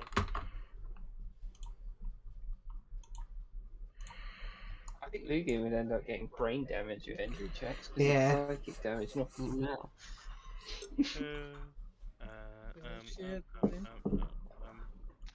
That was my bonus action. It wouldn't be psychic damage, by the way, this effect, it would be force damage. Oh. Alright. Oh, it wouldn't be brain damage. Yeah. So, being over here now, Firion is gonna... Wait, what happens with the sweat? Alright, if you go into it, you have have to do to a make a dex dex save or go prone. It's like kind of like grease. God. Dex save. Whee! 5, 10, 15, 20, 25, 30. And he's gonna dodge. Doke. He is going to lose a legendary action to move up to. Let's go roll for it. Snooper 1, 2, Pamaris 3, 4, Blossom 5, 6. Go for Pamaris. Gets right up to him with his thing. Let me move some of these to the map there.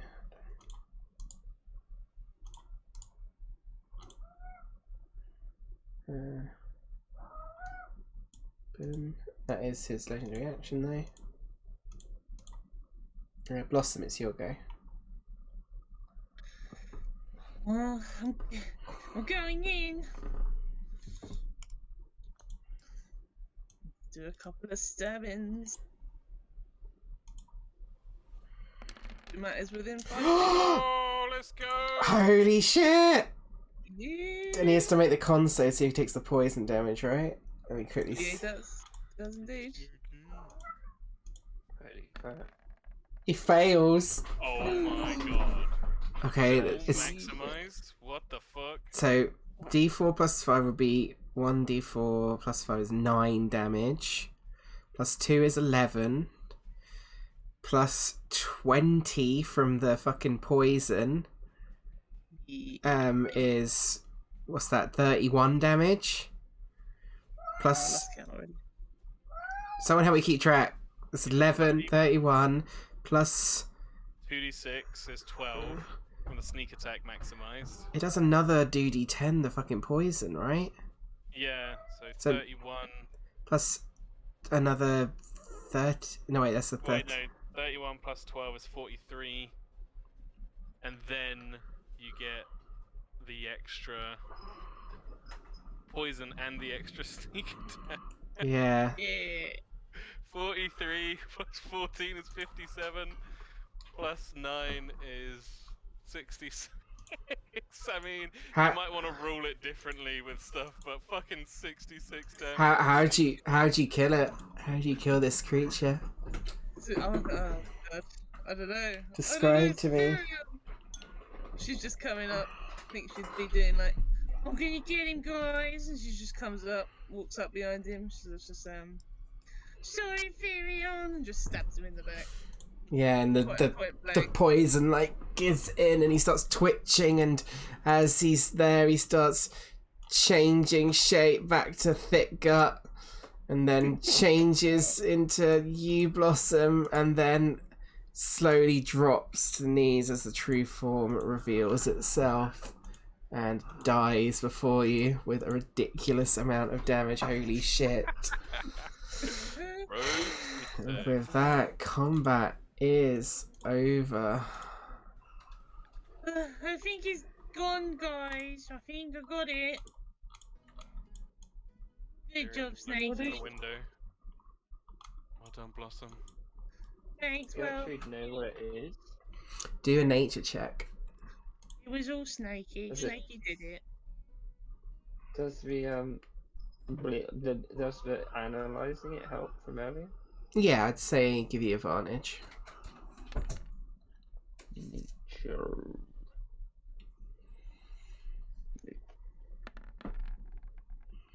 Yeah, you do recognise this to be, especially with the shape changing, is a doppelganger. I'm doing an Arcana check as well, Gertrude.